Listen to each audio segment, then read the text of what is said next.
When the show starts with this kind of bump, it's going to be a day. I was already glad to be at work because I love my job, but now this. Welcome to the show. You know what? Is there a way that you could keep this on about 1/2 underneath us all day long? Need to find. I can do it for the next 8 seconds. That's not enough. All right. Well, we need to find a way because if that just stayed as like a bed, like a soundtrack. Like cool scenes in movies where the music just hits. I think a lot of people of my age used to love Miami Vice, great TV show, and whether it was the Jan Hammer music or like when Phil Collins would do something or Glenn Frey, and it was like a whole scene of a song, things like that. That's what we need. But that's a good bump to get us going. How you doing? I'm fantastic, especially now. Yeah, I mean that's like a little. Shot of 5-hour energy or some such. He's Elijah Campbell. I'm Jay Phillips. A lot to get to on today's program. Our good friend John Whittle of the Big Spur coming up in about a half hour. We're going to, I said in my, pre-show tweet, we're going to take a late season big picture look. And I don't want that to be kind of an oxymoron there. Like, why you do both of those? Really, the season's winding down. But as the season winds down, the questions, I think, grow larger and louder about where this program is and what must happen next. Already this week in the Southeastern Conference, we have seen a national champion baseball coach be fired. I'm not here to suggest that that's what's going to happen at South Carolina, but and that's Chris Lemonis, by the way, of Mississippi State, who less than 4 years ago was, watching his team dogpile in Omaha. Think about that, y'all. Life comes at you fast. Well, yeah, and of course in the subsequent seasons, they've missed the playoffs twice, and they're going to miss them again this year probably. So, anyway, I've said before, for those of you who have heard it, you just bear with me. For those of you who have not, I have said taking Missouri out of the equation, which is not me being disrespectful to the Missouri baseball program, simply that. It's pretty evident now over the last decade plus that Missouri just does not put as much. Let me say it that way, because they care, but they just do not put as much into baseball as any other program in the Southeastern Conference. And I don't know that they ever really will. They might look around and go, well, dang, we can't do this. And as y'all have seen right now, they're 0 for the conference. And at times, they are getting whooped. They might go 0 for season. They might. And that being said, I thought it would be kind of funny. Well, I guess in that I'm glad it's not me funny way. But last Thursday, a week ago today, we were looking at the weekend schedules, and I think the Mizzou-Bama series was Thursday, Friday, Saturday. And I told Elijah, I said, Missouri's going to win a game this weekend. They're going to beat Alabama once. And in the first inning of the first game, Missouri scored 5 runs. And I was like, I saw it on my ESPN app that night because I was just checking scores, and I was like, okay, and I checked back in a little bit later, and they had not scored again, and Alabama won 7-5, and then I think Alabama run ruled them in one of the other games, and anyway, they swept them. So I come back around to the Gamecocks and what we'll discuss with John. In relation to Missouri, South Carolina is now the worst team in the Southeastern Conference. And I'm taking Missouri out of that equation. Naturally. And again, I hope those of you who are anywhere from moderate to big college baseball fans, I hope and believe you will understand exactly what I mean by that when I talk about Missouri in relation to the other 15 schools of the SEC. And even those other 15 schools may look at baseball a little bit differently than some of the others. But really, Elijah, when you think about it, I mean, I think it's just more about the amount that they have at their disposal, not at the level with which they look at baseball and believe in baseball. Again, Auburn is back into the top 10. We talk like Kentucky went to the World Series last year. We see the rise of Tennessee under Tony Vitello, Georgia. Oklahoma and Texas coming in. Again, Texas. We know what LSU is about. Blah, blah, blah. I could go on and on and on. And what is South Carolina going to do about it? Because all of you have come to expect South Carolina to be amongst those elite. And when people outside of these borders begin to look at things and start to compare South Carolina with an Auburn or an Alabama or a Mississippi relative to comparing them to Texas and LSU and Arkansas and Florida. To me, that's troubling. And that doesn't include what Tennessee and Kentucky and Georgia have done of late. So, there's a lot to unpack. And we'll begin to talk with John. John knows these players. I know John has put things out like, listen, I've seen these players grow up, and they're better than what it's looking like. So how much of that is on how they're being developed? At the same time, you must go out and get more guys that are the talent equivalent of an Ethan Petrie or a transfer in like Nathan Hall. There's nobody on that pitching staff that hits that level at this point, and you used to have a few. You still got a couple of guys that are starters in the bigs that played at this university. So it hadn't been that long. So what are you gonna do about it? We'll talk with John about that coming up here at the bottom of the hour.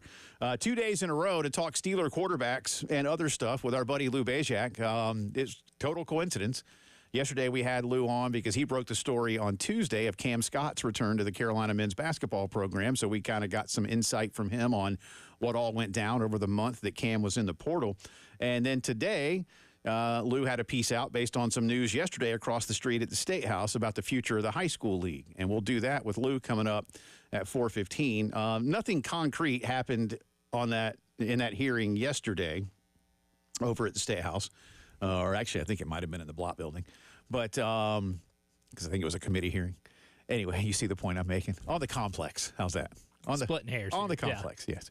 But we'll talk with Lou about what state leaders would like to see and really why there has been more talk around the future of how the high school league is run in the last year than I can recall in the last 20 years. I think I know why, but that's Lou's beat. So I'm going to let him tell us a little bit more. And I know you covered. We're going to ask him. You've covered some of that while you've been working here in Columbia too. So we'll get into that with Lou. He'll be joining us around 4:15. Got some mock drafts to look at. One has elevated. I mean, we had one last week that had Lenore Sellers Monday. Sorry, after the draft, right? Monday. Mm-hmm. Had Lenoris at 6, and another one you had at 16, right? Yep. The one on Tankathon was 16, yeah. CBS Sports 6. Let's just say that the one we saw today, and we'll probably come around to this in just a minute, is even higher on Lenore Sellers. Yeah. Does that from ESPN? Does that add? Is it right to say that adds more pressure? I mean, I suppose it depends on how one kind of takes the word pressure. I don't know. The tag Heisman dark horse carries a lot of pressure to it too. Because I can't. I'm ready to talk with Shane and Mike and maybe even Lenoris about this. Mike Shula, of course.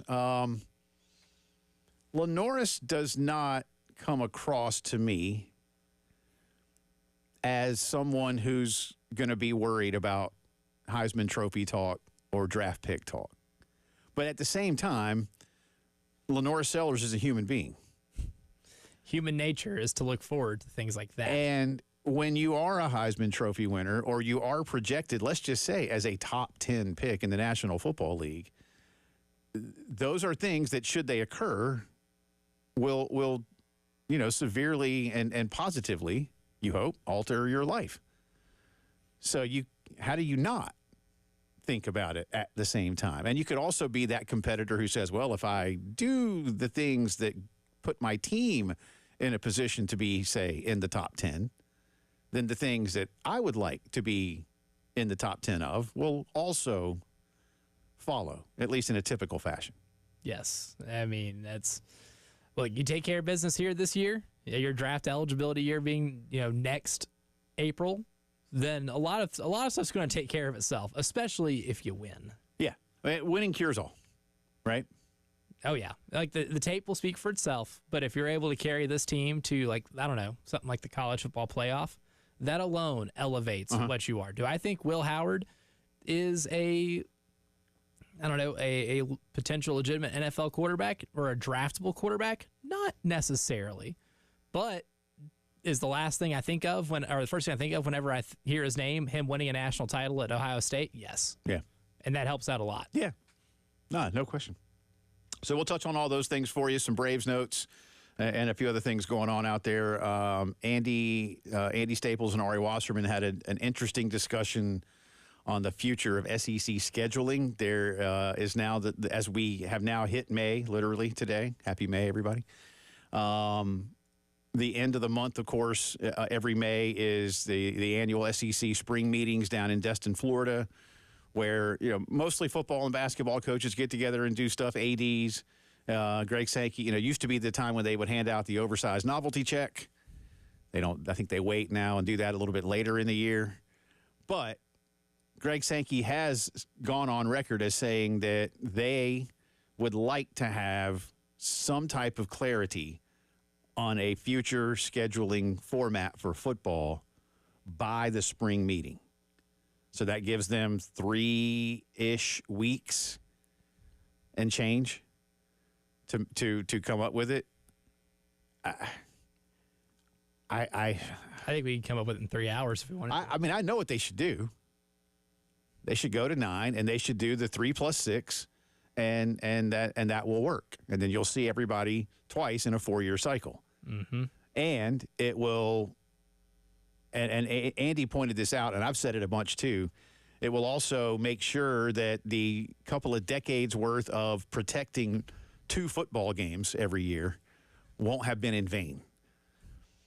Because they did. I mean, the scheduling format we had basically protected Auburn, Georgia, and Tennessee, Bama. And I always come back around to, well, hey, Tennessee, Bama, if it means that much to you, just play it as a non-con every so often. You can't do that. Why not? Because it's a conference game. Yeah, but just play it as a non-conference. You can't do that. Why not? Because it's a conference game. I think playing as a non-conference game might be just as much insensible.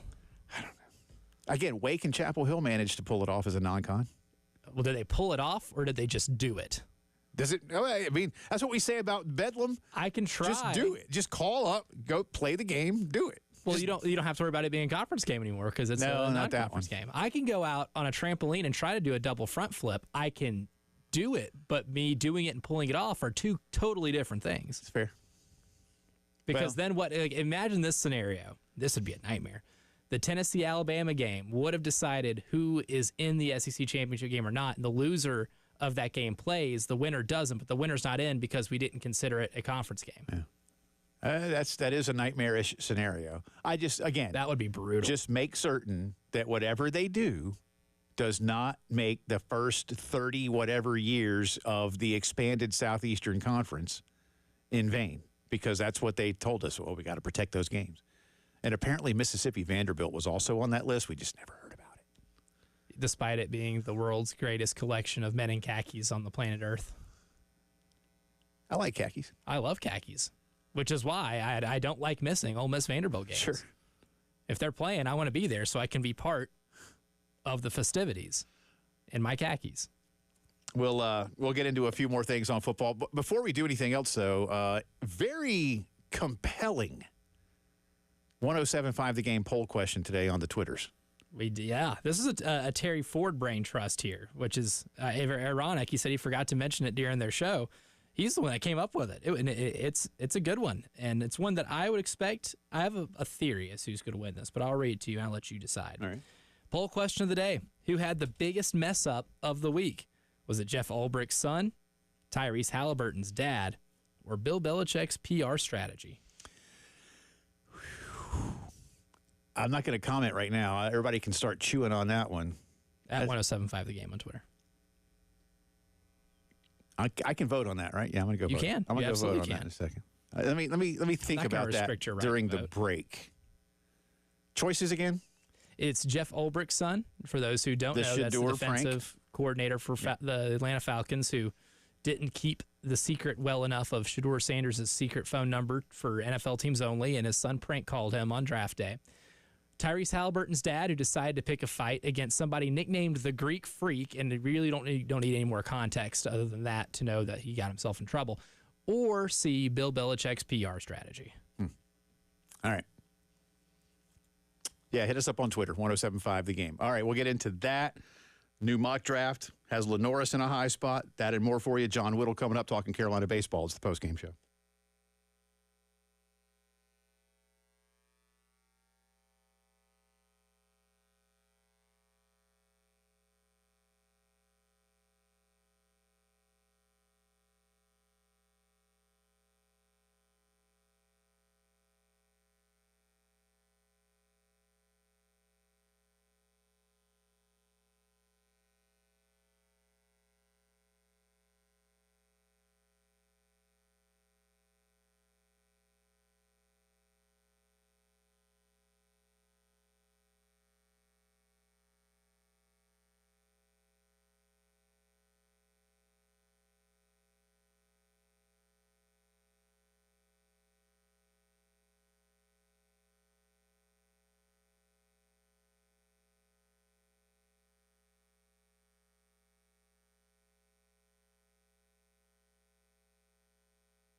All right, welcome back in. Postgame show rolling on a Thursday. Jay Phillips, Elijah Campbell with you. All right, I just voted. You want to read the poll question again? We'll get to that, and then we'll talk a little mock draft real quick. But fun, again, compelling poll question today at 107.5 The Game on Twitter. Absolutely a compelling poll question. Let me go ahead and pull it back up real quick. Sorry, I didn't mean to put you on the spot. But my computer over here just completely froze, so I can't use it. Boo. I'm restarting it in the hopes that that's going to help. That might. Did you try pulling the cartridge out, blowing on it, and putting it back in? That's what I should do. That's about how old these things are, so I may as well.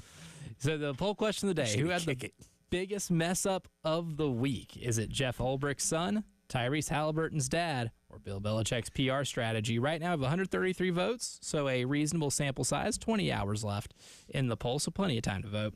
50% say Bill Belichick's PR strategy. 42% say Jeff Ulbricht's son. 8% say Tyrese Halliburton's dad. Tyrese Halliburton's dad, again, if y'all didn't see the video, right, as it was a good game. It was an overtime win. Pacers eliminated the Bucks from the Eastern Conference playoffs.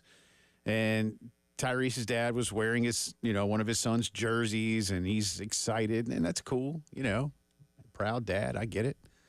But got right up in Giannis Antetokounmpo's face and was like, this is what we do. This is who we are. And Giannis is at first, and I've seen both Giannis and Tyrese in their post game. And again, Tyrese really did very politely call his father out and apologize for his father. I mean, he did it, and he's like, yeah, he said, my pops shouldn't have done that. He was apologized on his behalf. Yeah, you could tell he was not happy. And Mr. Halliburton has since apologized as well.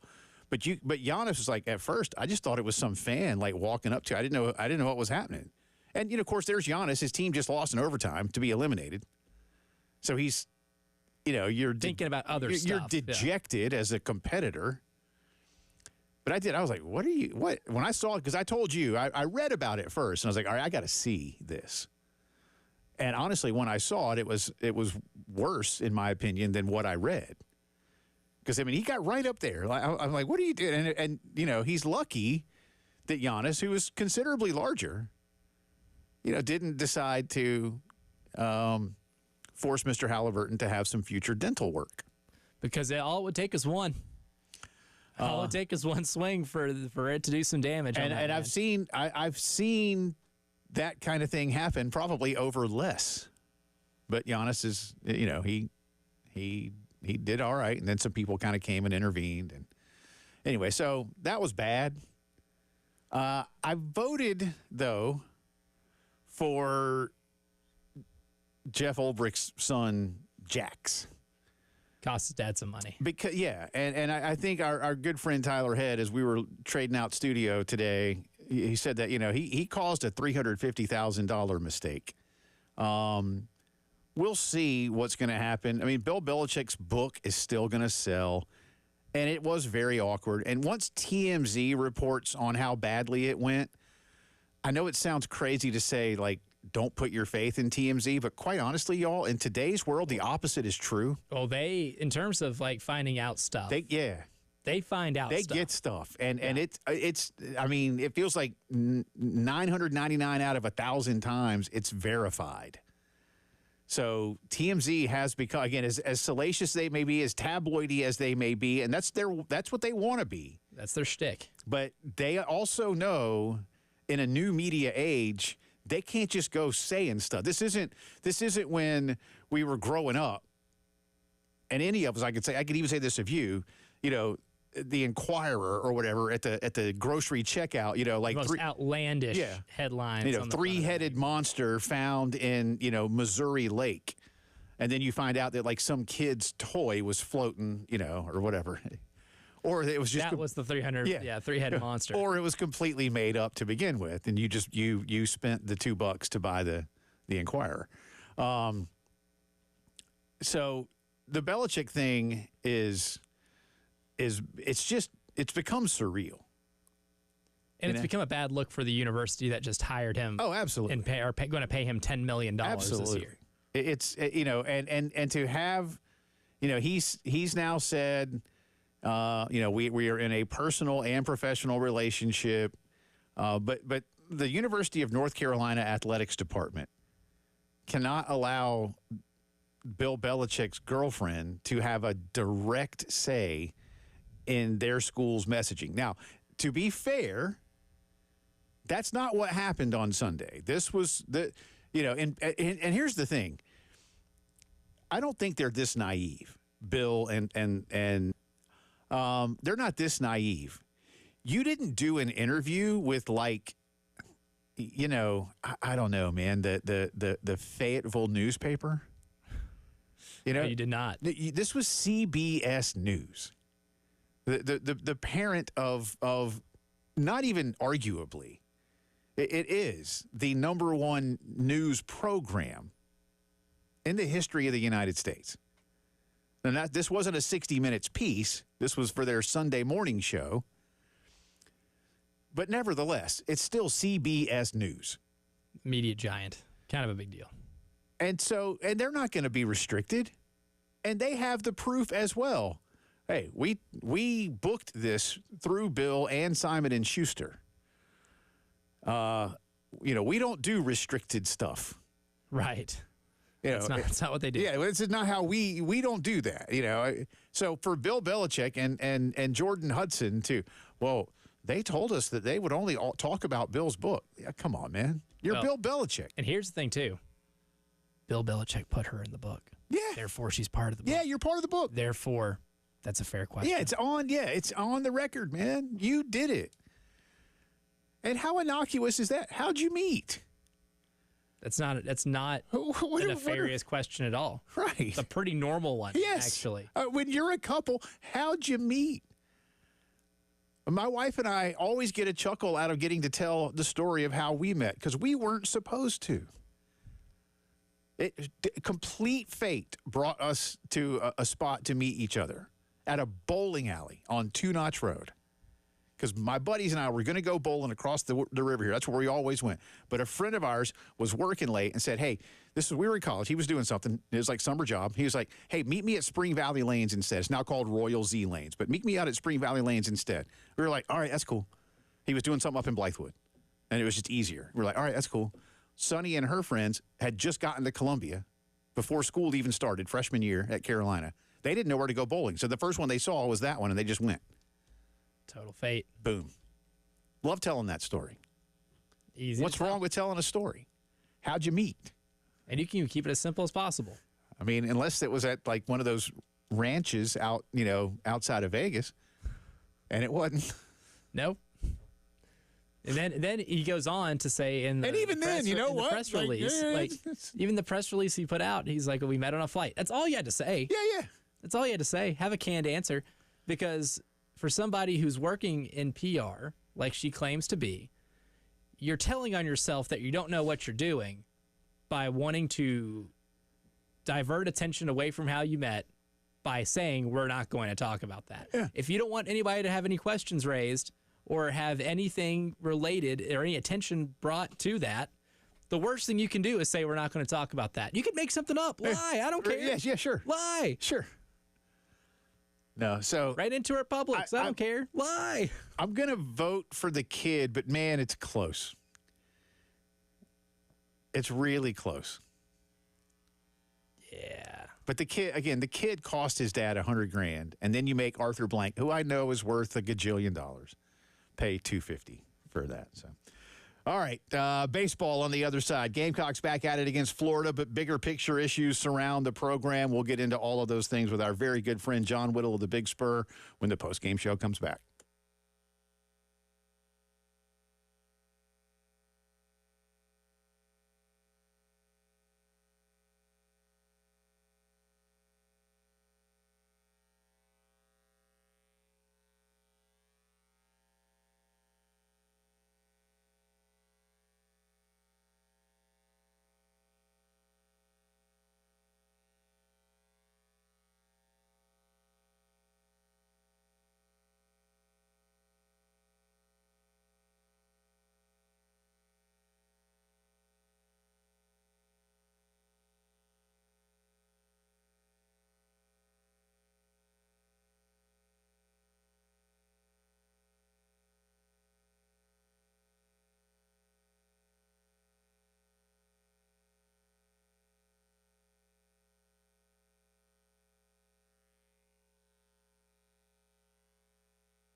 Time to talk some Carolina baseball with our very good friend John Whittle of the Big Spur. Gamecocks and the Florida Gators get back at it tomorrow night for a 3-game set at Founders Park. A little bit later on, Elijah Campbell's going to give you a chance to win tickets. I will. Yep. I have a lot of power around here. In just a little bit, but always a pleasure to talk to John, who joins us now. Thank you, sir. Boy, I could start you at a lot of different places, but you and I spoke off air earlier this week, and we talked to David Cloninger this week, too. You had made mention to me that this was not the first time recently that Paul Mainieri had said, I underestimated the strength of the Southeastern Conference this season, and yet it still took a lot of folks by surprise, most notably perhaps the two people that host this radio program when he said it to us on Monday. How do we all continue to process what he really means by that, John, and B, what that means for Carolina baseball? That's a great question. I mean, I don't know how out of touch you can be to say something like that. I mean, and to say it repeatedly, it's one thing if you maybe get tripped up on your words a little bit the first time around, but he said it multiple times now, and I don't understand it. I mean, he hadn't been away for that long, and I know the sport has changed a fair amount, but he was supposed to still be very involved in it when it came to LSU baseball, and I mean, I would certainly think he would be very well engaged in not just LSU baseball, but SEC baseball, and to make that statement is just mind-boggling to me. Very out of touch. It's not as damaging as Spurrier's 2 to 3 years comment was, but it certainly ranks right up there with as bad, tone deaf, out of touch as you've ever seen at South Carolina. Yeah, certainly. I wish you'd have seen the look, I guess, kind of Jay and I kind of gave each other whenever he said that. I was surprised. prepared for that. Yeah, I was surprised. I was genuinely surprised to hear that. But, John, you look at the team this year and a lot of the struggles they've had, naturally you can chalk a lot of it up to maybe a talent deficiency, especially maybe in the pitching staff. But how much of it do you think is also maybe some inner operational dysfunction? No, I mean, there's a lot of that too. But, I just keep going back to the fact that, this South Carolina team, these players who were here last year have gotten or not performing nearly as well this year as they were last year. And, whether there's a talent deficit or not, the guys you had aren't performing, nearly as well as they were, a year ago in almost all instances. And, I think there's certainly some operational things over there too. There have been some when you're this bad in the SEC, there's a lot that's gone wrong. When you're last in the SEC or next to last, in the SEC in almost everything, there's a lot that's gone wrong. You can't just point at one thing or another. It's the whole kit and caboodle. John, Jeremiah Donati comes in, halfway through the school year, inherits this as an athletics director, comes from a school where obviously baseball was highly thought of. He knows what Jim Schlossnagle's all about from his time at TCU, and now Schloss, of course, has done great things at A&M, and now he's at UT. So here's an AD that understands what's up, but he also understands that just to get back into the middle of the SEC is going to be a bit of a challenge, much less to get back to the top of the SEC. So looking at, say, the Mississippi State news of the other day and applying it to where Carolina is, not to suggest there should be a coaching change, but what does that kind of move in Starkville say about what Jeremiah Donati is going to have to be doing here in Columbia? I don't know how much you can take from that one. Chris Lemonis was given a lot of time there. Obviously, he took the team to the top and then, fell off a cliff almost immediately afterwards. And, he was given opportunity to make changes there even after the fall off. He was able to change some assistant coaches. They were invested financially from an NIL standpoint. So, they gave Lemonis a lot of opportunity. With Paul Mainieri, he's obviously only been here 1 year. So, not only is that contract a bear to deal with, you I mean, you have to look at it and say, does this guy get an opportunity to, try to bring back the program that has, fallen off, precipitously from where it was last year, and last year wasn't good enough. So, it's a lot on Jeremiah's plate, and I think we've talked about it here before, and, if not, I'm sure y'all have talked about it. He's got $7.2 million worth of buyouts after this year between Paul Maneri, Monty Lee, and Terry Rooney. So, it may not even be a discussion in terms of, whether he wants to make a coaching change or not. Now, if Paul decides that, this isn't what he signed up for, then, maybe you can negotiate some things or what have you. But, I don't know that Mississippi State weighs too much in on this because I think the situations are really different. But, it's definitely a big deal around here to be competitive at baseball. And you're just not at that point right now. And you look at some of the other schools in the SEC, John, maybe like a Tennessee, a Kentucky, and Georgia, and you've seen like a bigger financial commitment. Everybody else has kind of elevated their baseball programs, and a lot of that has to do with money. Now that especially you can openly, spend money on players. From what do you think South Carolina, when it comes to this offseason, as pivotal as it's going to be, can they be competitive enough for the teams at the top of the SEC that you expect to contend with on a yearly basis to be able to spend with them, to be able to acquire the talent needed to win at the level that's expected here? Well, that's a great question, Elijah, and there's zero people out there who have that answer right now. And the reason being is because we don't know what things are going to look like in terms of the House settlement and revenue share, and, whether teams and programs are going to try to get around the revenue share number and how they're going to be able to do it. Like in theory, your revenue share number is probably going to be about what you have to spend, because what baseball players are getting big NIL contracts, right? Like legitimate NIL deals in terms of like sponsorships and so forth. Like those really aren't happening in college baseball and won't. So I mean, it's going to come down to revenue share, and what are schools going to do with revenue share, right? Like, I mean, most of it's going towards football and men's basketball, and around here there's a heart for women's basketball, which is going to get a fair share of money. And hey, guess what? Ashley Chastain's going to be knocking on Jeremiah Donati's door and say, hey, we were pretty darn good this year, right? Like, give me a little bit of that. So it's a really difficult question to answer, and it fluctuates by the day. So I've heard some different numbers at some different times as to what South Carolina is going to be able to do from an NIL standpoint. What are roster limits going to look like? How is the SEC, and how, like, that's another part. Like, there's been times where the SEC has talked about working in lockstep in terms of, how to handle scholarships for other sports, baseball being one of them. And, now there's some talk about, maybe schools aren't going to work in lockstep in the SEC. So are you going to fully fund all 34 scholarships? Is the number going to be 34?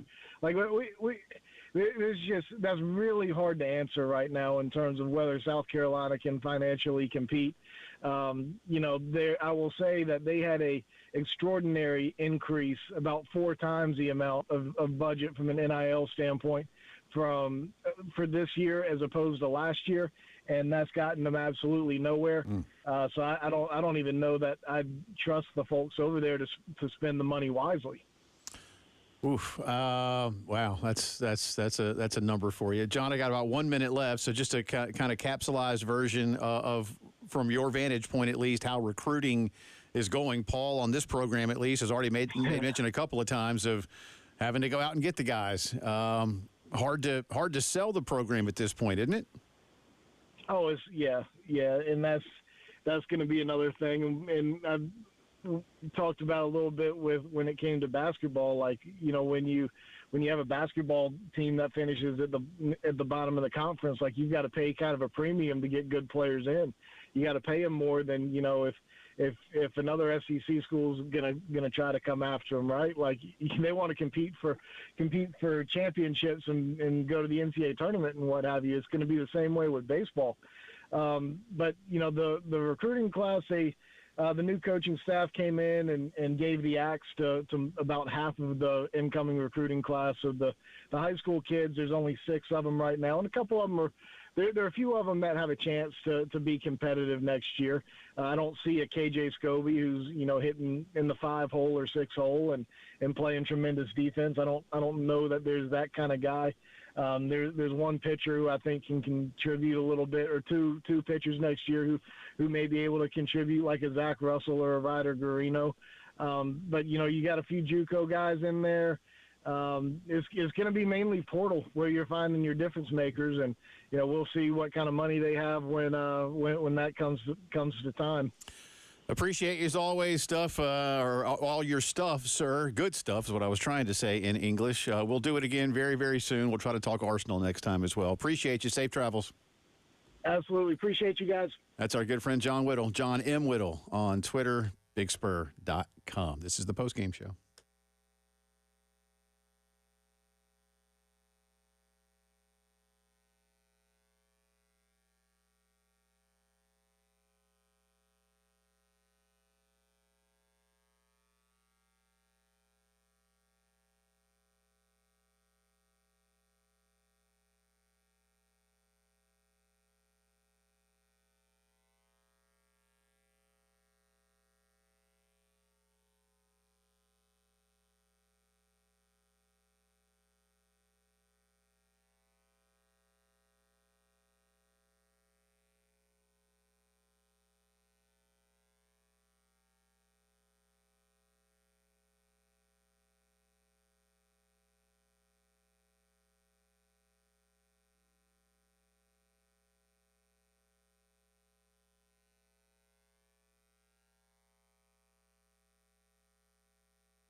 Welcome back in. Postgame show rolling on here on a Thursday. Jay Phillips, Elijah Campbell with you. Thanks again to John Whittle for joining us and being very honest in his assessments around South Carolina baseball right now. The money it would take to kind of start to fix things. And again, there's going to be a lot of folks around here, and I don't blame you. I have my own set of basic seasonal expectations, and I have told y'all for years and years and years and years, they start with this program being a host at bare minimum, a host in the first round of the NCAA tournament. This program does enough and has enough to annually be in position to be one of those 16 schools. But beyond that, as David Cloninger has told us, and we've all agreed to, you got to be one of the 48 schools that gets, into the first 3 seed lines. Because, again, Carolina's level of play would not ever see them as a 4. You got to think about the 4 seeds in baseball being the equivalent of 13, 14, 15, 16 seeds in the basketball tournament. Mm-hmm. So Carolina wouldn't be one of those. If you're getting in at this level, you're going to get in somewhere in the 1, 2, or 3 seed range.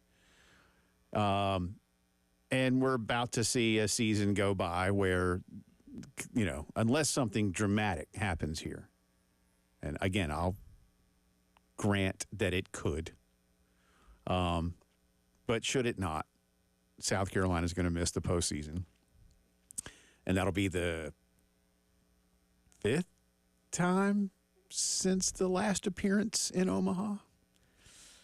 It's pretty damning. And that's hard to believe, man. Well, it's a reflection as to what's happened with this program since that time. Again, these type of things are slow builds. They don't necessarily happen in one instance or in one year. I mean, even Florida State football. Right.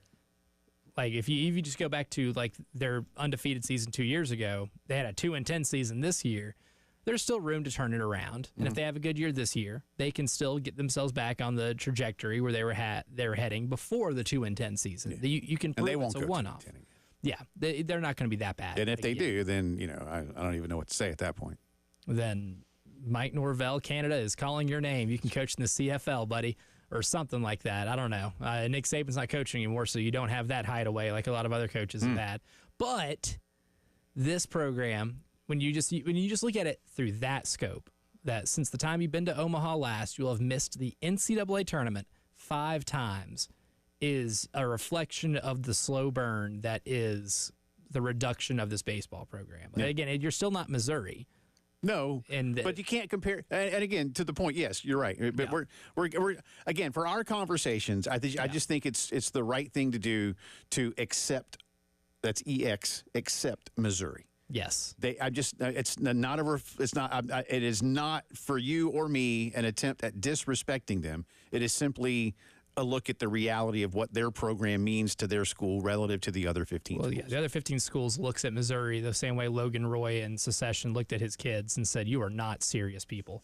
That is exactly how that conversation goes internally when it comes to the SEC and baseball. But at the same time, you've pulled yourself down to, again, Auburn, Alabama are perfect examples because they don't bring it every year and they're so competitive in other sports. I don't think it bothers them if they're not at the top in baseball in the SEC. I was thinking more like Vito Corleone when he's talking to Michael and he talks about, I don't think Santino would have been a good Don, rest in peace. And then he goes, and Fredo.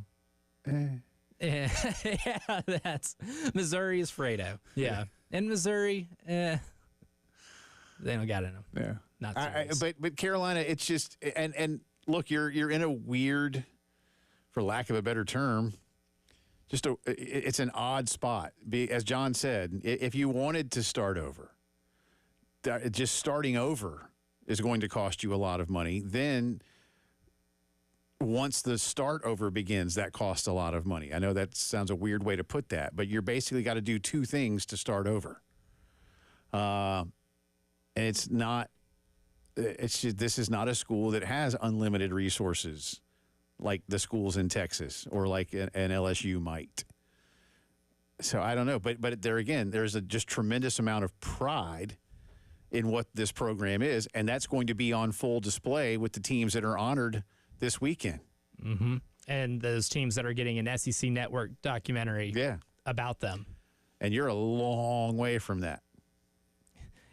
Long enough for them to make documentaries now about those past teams. Yeah, well, I mean, and you're a long way from being that again. Yeah. So we'll see. Hour 2 coming up.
Welcome back in. Hour 2 of the postgame show coming at you from the Herndon Chevy Studios in downtown Columbia, South Carolina, alongside Elijah Campbell. I'm Jay Phillips. Appreciate you being with us. Our buddy Lou Bezjak. Day 2 of Lou on the show, man. Day 2 of Lou. I like that. Carve out a segment. Oh, yeah, sorry. Wasn't going for that. It is crazy how often things like that happen, though. But Lou Bezjak was on with us yesterday talking about the Cam Scott. Whoops. Turned up the wrong pot. Scared me. Tragic news. I don't like it. Out of all the things that it could have been said on that. I didn't know if you were going for something. Because, well, you have your new toy over here, and you've been playing with it. And I was like, wait, what are we doing? I was getting myself ready to use something. And, I read something backwards on the soundboard. And sure enough, there's tragic news. I don't know. Apparently going on CBS Sports. So it scares me. It scares me. Scared me enough to go away from it. But Lou was on yesterday talking about Cam Scott's return to the men's basketball program. And today, Lou will be taking us through some potential change, not necessarily on the horizon, with the South Carolina High School League. So we'll be doing that in just a little bit because it's gone beyond. It's now literally getting political. Yes. So there's that. Also seeing a picture of Drake May in his Patriots sweatshirt. Drake May looks 14. That might even be nice. I'm like, who's that kid? I was like, oh, that's Drake May. If we're ranking he looks like he's about 14 years old. The biggest baby faces in NFL, Drake May's on the top of the list, man. Yeah, I know who he is, but man, the way he looks right here. Like, you know what, buddy? Don't shave anymore. I don't know if he needs to shave even. Can you grow facial hair? Yeah, but if you can, you should. At least for a couple years. That's all I'm saying. Anyway, so we'll talk to Lou coming up in just a bit. Right now, though, Elijah has a cut here from the SEC Network's Paul Feinbaum with, I guess, some optimism. How do you want me to set this up? I mean, he was asked about the teams that he's probably the most optimistic about going into next year. Uh-huh. And they're, he used, a term I see on Twitter a lot, South Carolina mentioned. Oh, okay. Here we go. Well, I feel really good about Oklahoma. I think Oklahoma has got it together, from a quarterback standpoint, from an offensive coordinator standpoint, both of whom, of course, came from Washington State. I think they filled in some gaps. And I think Brent Venables realized that he just wasn't quite prepared for the SEC. Also, I think bringing in somebody you guys know, Jim Nagy, from the Senior Bowl may have been the best move of the offseason. I talked to NFL people a lot and college administrators, and everyone is raving about him. Another school I really like is South Carolina. Lenore Sellers is at the very top rung of quarterback, so I expect them to make a tremendous difference. On the other side, I think you have to be worried about Tennessee. I mean, I know that I'm probably not breaking a news story here, but what is the quarterback situation really going to be like? Listen, Aguilar is serviceable. They have two backups who have no experience, but I think that's a tremendous drop-off. And considering Georgia is right out of the chute, at Alabama, at Florida, you have to be a little bit worried about them. Another school, by the way, I feel better about than I have in a while is Auburn. I think Hugh Freeze has made some very, very important decisions. Really, from a recruiting standpoint, I'm incredibly impressed with what Auburn has done. And one more, just to keep piling on here on the plus side, is the fact that Alabama retained its roster in the spring. To me, is one of the best examples of confidence in Kalen DeBoer. I think the way this spring went was significant. The schedule is a little tricky, but I think DeBoer has to feel very good that he held on to everyone. Paul Feinbaum on our sister station, Jocks FM in Birmingham this week. I'm not. He says he's kind of worried about Georgia.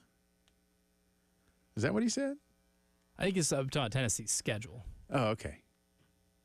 Yeah. I think Tennessee probably starts off Because they have to play Georgia every. I don't think. Yeah, but Georgia's they play Georgia, but they play Florida late this year. I don't know. I wouldn't worry too much about Georgia. I like what he says about Bama.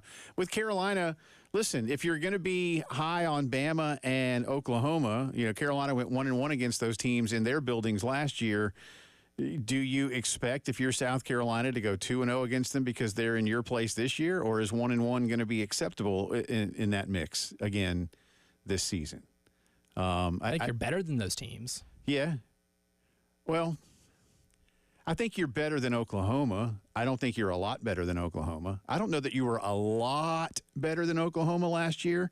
Again, you went in there and you punched them in the throat early, and they didn't know how to recover. They forced a quarterback change after 3 series. Yeah, so, I mean, look, you were better than them. Don't get me wrong. You that was a dominant performance. But once it settled in, you saw that Oklahoma has a lot of talent.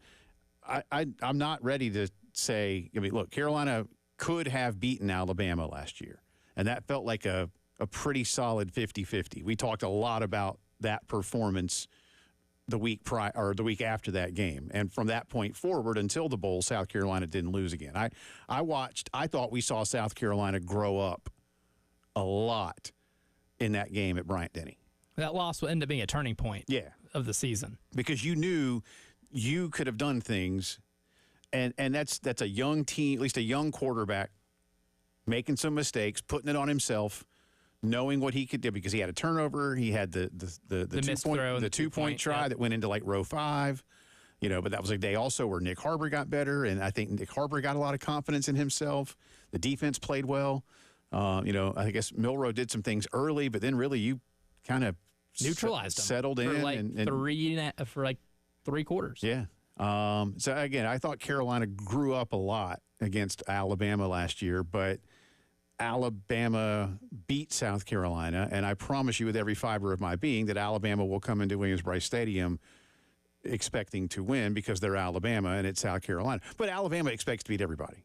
Because they're Alabama. Yeah. So, thinking about how those two schools get better, is it acceptable for Carolina to be 1-1 against them in Columbia? We'll talk about it a lot more, but as someone like Paul reflects on those and you look at Carolina's place in their schedule, Oklahoma and Alabama, something to think about. Are you, if you're a fan at the end of the year, and it may be, well, Jay, possibly I'm okay with the 1-1 against them. Did we beat Kentucky? Did we beat Missouri?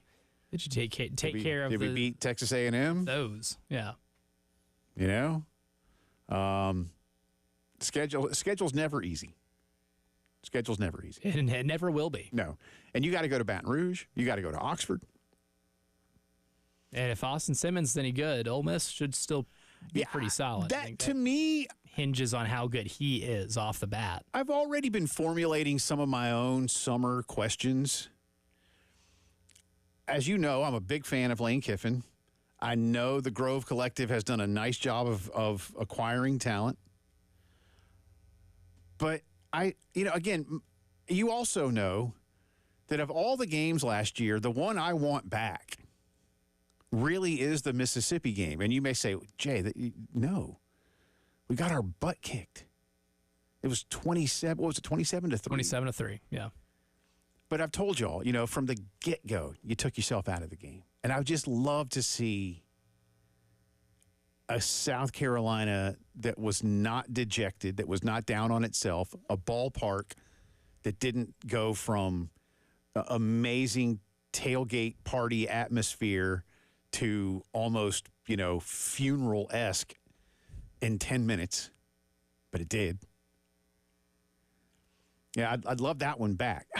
So to lead up to that, again, in formulating summer topics and just summer feelings around football, how good is Mississippi? I think they're very good. Don't get me wrong. The program is good right now. But how good is this team going to be? If Carolina, Bama, and Ole Miss, to come back around to another trio, were the ones that just missed. Carolina didn't beat those other two, and that was going to always keep Carolina out, despite the win at Clemson or whatever else, right? But did Mississippi get better? And if they remain the same, is that okay? Like, I'm not sure where they are. They're a mystery. Yeah. And there's a couple teams in this conference that are mysteries. Like, alluding back to Paul's clip, Tennessee's a mystery until we know exactly how good Joey Aguilar is. You know, there are a lot of teams that have, like, the one big question mark, really, the two that you're not really concerned about at all. Because I'm even concerned. If I'm an Alabama fan, I'm a little concerned because you don't know what they have at quarterback this year. That's a pretty important position. And regardless of who's going to start, I think it's probably going to be Ty Simpson, has never quarterbacked an entire season, Right. You know, in the SEC. So there's a lot of teams that have, like, those big question marks. Ole Miss might be littered with the most of them just because of how much they lost, especially on the defensive side of the ball. We can talk about Austin Simmons and whether or not he's going to be good enough to get them to where they want to be all day. But they lost a lot of dudes in that NFL draft at all three levels, whether it be linebacker, you know, pass rusher, defensive line, secondary. They lost a lot, and that was one of the reasons why you only scored 3 points, not just because the offense wasn't at its highest functioning capability that day, but you also were not at your best against a defense that also held Georgia to 10 points. Yeah. But a lot of guys left from that defensive unit. Ole Miss is going to be one of those teams that we're not going to know until, you know, relatively late in the season exactly how good they are. Yeah, they may be the biggest question mark. I don't know why. I don't have as much direct concern for Tennessee. I get it. You know, what that losing the quarter. I think Sampson and Pierce are the bigger losses than Nico Iamaleava. I think you can come in and Josh Heupel's good at working with his quarterbacks. Do you have somebody who can run the ball? Do you have somebody who's a stopper the way Pierce was? You know, those are the questions that I think are bigger for Tennessee to answer. I think the Aguilar kid's got a lot of confidence. He'll be fine. I think so. Well, he's in a system where even quarterbacks with warts can still thrive. Yeah. Looking at Ole Miss's schedule right now, there's a really good possibility. We don't know exactly what they have until they play LSU on September 27th. Georgia State to start the year. They got to go at Kentucky. I'm not expecting much from Kentucky this year at all. They're hosting Arkansas. They're hosting Tulane. They then host LSU September 27th. That might be the best look that we have to see if they're any good. And then they followed up with Washington State at home, also depleted in the portal. Then they got to go at Georgia and at Oklahoma. We probably have a good enough sample size to know what Ole Miss is right before they come here on November 1st. All right, for Carolina goes there. Yeah, it goes there. Yeah, and Kentucky's another one. I don't know what to think about what's going on there. Another year, another transfer portal quarterback for Kentucky that people in Lexington think is really good. Hasn't worked out the last couple times. We'll come back around to some more college football later on this hour, but on the other side of the break, our buddy Lou Bezjak back with us 2 days in a row, different topics. This time, the politics around the future of the South Carolina High School League. They've been in the crosshairs of a lot of lawmakers of late for a variety of reasons, and there was a hearing yesterday in a House committee. Didn't go too far, but I think sets the tone for what could come next. And can the high school league fix its own problems? Or do you want to leave it to people at the State House? Lou's going to discuss all that with us when the postgame show returns.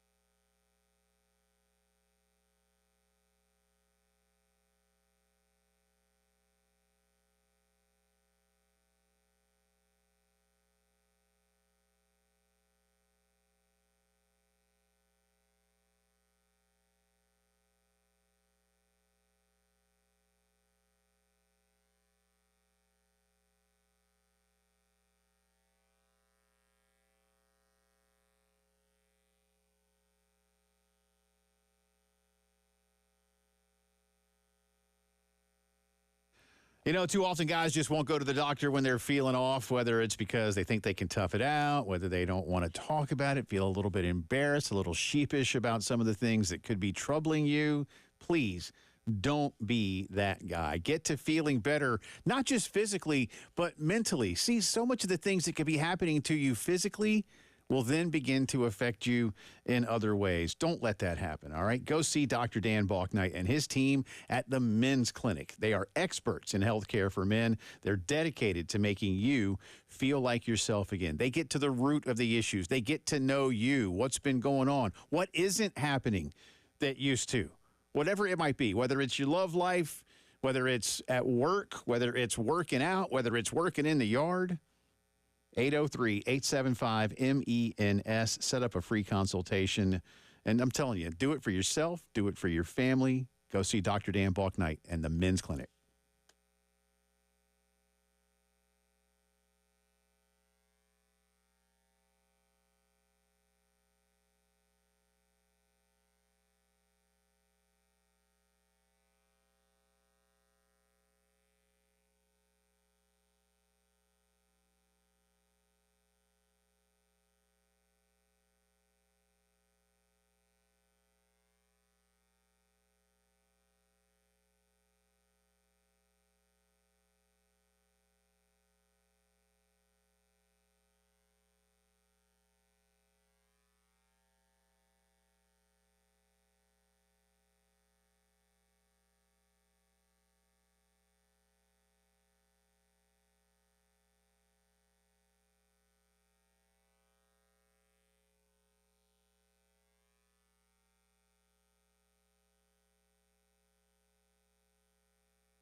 Nineteen minutes after 4 o'clock on this Thursday. Welcome back into the postgame show. Jay Phillips, Elijah Campbell with you 2 days in a row. This time it will be all about the quarterbacking of the Pittsburgh Steelers with our good friend Lou Bezjak. He thinks it's high school league because that's his beat. No, it's all about It was a trap. what his Steelers are going to do. Lou is a rabid Steeler fan, and which millions of Americans are. But no, we appreciate your time 2 days in a row, man, for real. Complete coincidence, but you had a terrific write-up on what's going on around the high school league and a committee hearing yesterday that ultimately basically sent the bill in question, back to they'll bring it up again when we reconvene in January because they've only got a few days left of this year's session. But Let's kind of go backwards, Lou, because I said, and you've been on this beat now for a long time here in this state. When you were over in Florence when I first met you, and you've been here in Columbia a long time. I feel like the high school league, from a political standpoint, has been discussed and debated more in the last year than maybe in the last 15 or 20 years combined. Why is this happening so much to them right now?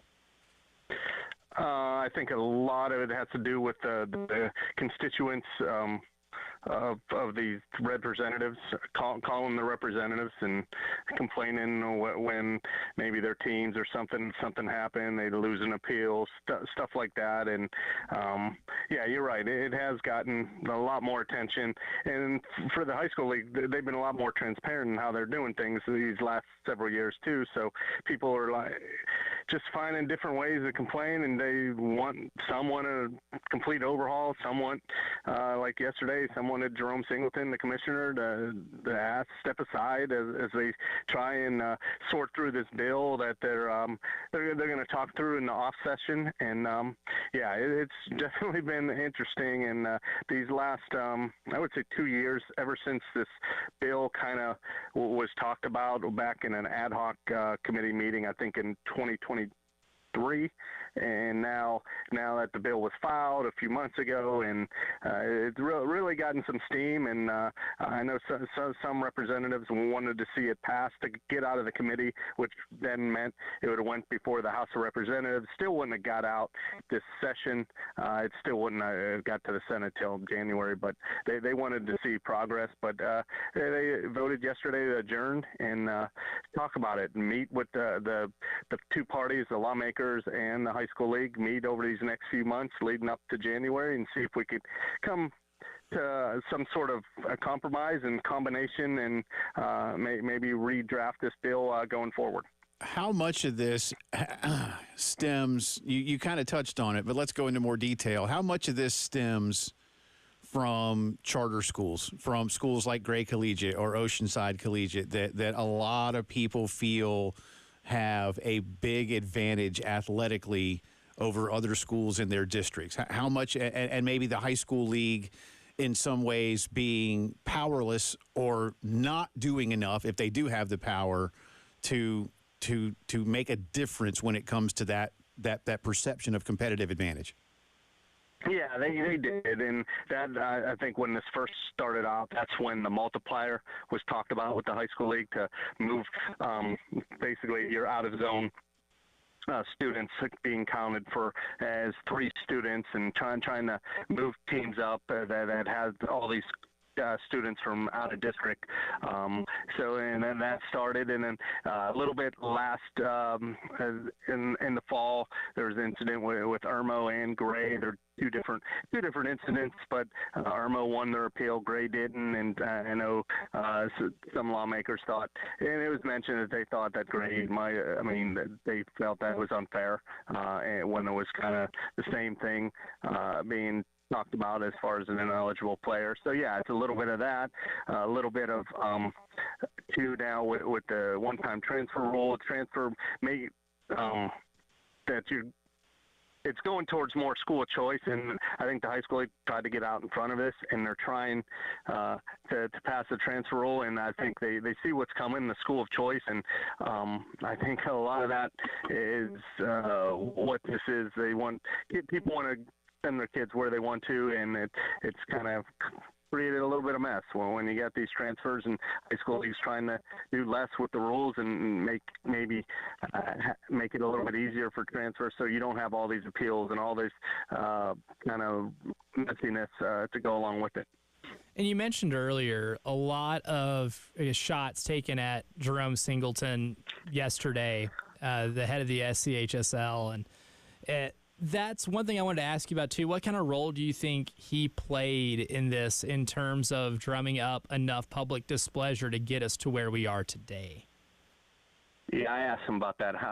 If he, yesterday, was he surprised when they were asked basically to step aside? He said he's used to he's been kind of the face. The executive committee changes every 4 years. committee president, executive committee president changes every 1 or 2 years. So he's been the constant. So people see him, and they basically, when something's wrong, they basically they need a scapegoat or a person to blame. And he's been right or wrong. He's been the guy to take the shots, especially like you said yesterday, and even more so the meeting. Was it last week? He really got when he testified before the subcommittee. He took a big brunt. They really came after him pretty good. So yeah, I mean that goes part of the job, and he knows that, and they're trying to do things kind of not modernized, but trying to do things a little bit more open and transparent, and go making sure that their willingness to adapt. I think that was the big knock on the high school league in the past. They weren't transparent. They weren't willing to adapt. They weren't willing to change and at least the perception of it. And, well, that's kind of why we're at this place right now. Talking to Lou Bajak of the State Paper, covering high school sports in addition to his work on the Gamecocks. All right, let's kind of stay with that last answer there, because you send me in a couple of different directions. First, when it comes to Jerome's future, what kind of support does he have with these, the whatever executive committee that may ultimately decide who runs the high school league on a day-to-day basis, number one. Two, when it comes to things like transparency and the things that a director can do where there are a lot of other moving parts. I mean, he's been in the office now, nearly 20 years. Is it just, is there enough push somewhere, Lou, to say, well, he might not necessarily be all that problematic, and yet maybe that's just a really long time, and the only way to modernize is to start over at the top? Well, that's what was brought up yesterday. I forget, I think it was Representative Teeble. He said, got the whole thing, start from the bottom and go from there. And that's what this bill has. I mean, you're going to put 11 appointees, and then they're going to put an advisory board, which consisted of people that are currently working in high schools, whether it be coaches, athletic directors, and so on. But yeah, he's been there 20 years as a commissioner, and I think maybe 10 as an associate. So he's been in with the league 30 plus years, and I don't think he's not going to be the one. I don't think his job, it's going to cost him his job. I think when it's time, he's going to be the one that kind of controls it. I don't think he'll be pushed aside unless member schools, because the member schools kind of run the high school league. I mean, they make, like the thing in March where they come up with the amendments going forward, and that they kind of make the rules. And if there was a push to get rid of them, they would try and do that. So far, it hasn't been like that, and it's kind of rallied. This kind of has rallied everyone together. While it's not perfect, the high school league, they know they don't want lawmakers to be making the decision. They think people that are involved day to day with schools, whether it be principals, athletic directors, coaches, they think they should be continued to be the ones to be in charge and to make up the rules, instead of the lawmakers. And that's kind of where the tug of war is right now. Got about a minute left here for you, Lou. Kind of playing to that too. What are the biggest concerns that these people have with the high school league potentially being dissolved and controlled by people that are not involved day to day with these schools? Yeah, I think the biggest concern is, you give up the power, and you got people that aren't kind of in touch with what's going on a day-to-day basis with sports, with eligibility issues and stuff like that, and all these other kind of rules, and they're going to be kind of in charge. The people in the schools and the people that I've talked to, they don't want that. They want to be the ones to still, they think, well, the lawmakers, they respect what the job they're doing. They think they're not the ones. They should be the ones still to be running things into that. And the lawmaker, they think it would be a big disconnect. I think a little bit of a gap. That's why these next few months are interesting to see what's going to happen with the bill. It's adjourned, but now I know there's going to be a lot of discussion between the two parties, and I'm interested to see where we go from here. What kind of compromise, what kind of give and take that's going to be with the issues, like I said, with the transfer and the multiplier, and we're getting ready for another realignment, and we've already gone extra classification as well. So it's going to be interesting these next few months going forward before we get back to January. Yeah, a lot to do before the school year and the turn of the calendar. So there's a lot to unpack there still. Good stuff, man. Appreciate you 2 days in a row. We'll do it again soon. All right, guys. Thank you. That's Lou Bajak, Lou at the State. You're listening to the Postgame Show.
From the Wetzel's Automotive Traffic Studios, I'm Elijah Campbell with, thankfully, just one accident to report to you. It's causing some traffic issues around town. That accident has the left lane completely blocked on I-26 eastbound.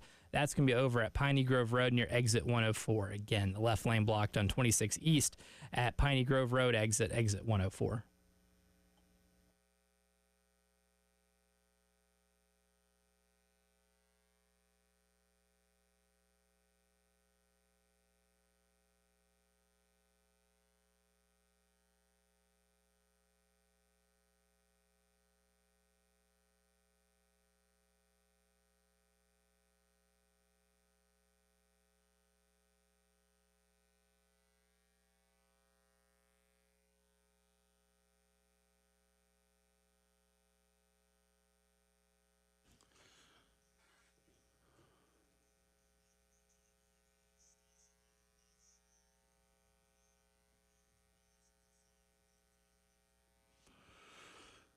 Just got done talking with our buddy Lou Bajak of the State Paper about the latest political wranglings around the South Carolina High School League. Fascinating story. We don't do tons of high school sports, at least on this program. We certainly do on the station. And Elijah, of course, during the football season has the high school scoreboard show for you. But, the reason we don't spend a lot of time on high school sports is simply because in our listening area, there are just dozens and dozens and dozens of high schools, and it's hard to be fair to any one. But when it comes to the collective, Elijah, I think it's easier to discuss. And Lou hit on a great point. We talk about this too. I mean, there's a tie-in with college football when we talk about really just college sports, because that's what this really should be. I mean, we may focus on football, but we don't want Congress having to fix this for the NCAA. No, we don't want it. But if the NCAA can't fix itself, or if people just look at it and go, pfft, then you got to have something. And there are similarities, at least, I think, with what's happening with the high school league. I do think, I'm not here to judge one way or another. I'm going to call it like I see it. But I do think that for a few years, what's been happening with some of these charter schools has become problematic. And I applaud the efforts of both sides to try to make a difference. But you've still, as Lou said, you've still got a lot of constituents complaining that they see things that in their minds are not fair to all. And, fair and unfair, I talk about it a bunch. I'll say it again. Those are very subjective feelings. And, what you do about it ultimately to try and fix it may, in somebody's mind, make it worse for them.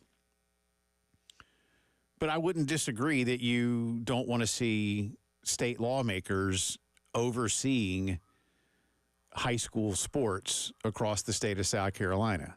And so I say all that, Lou's right. They've got some time before January, but if I'm Jerome Singleton and I am the executive committee of the South Carolina High School League, I'm not waiting all summer.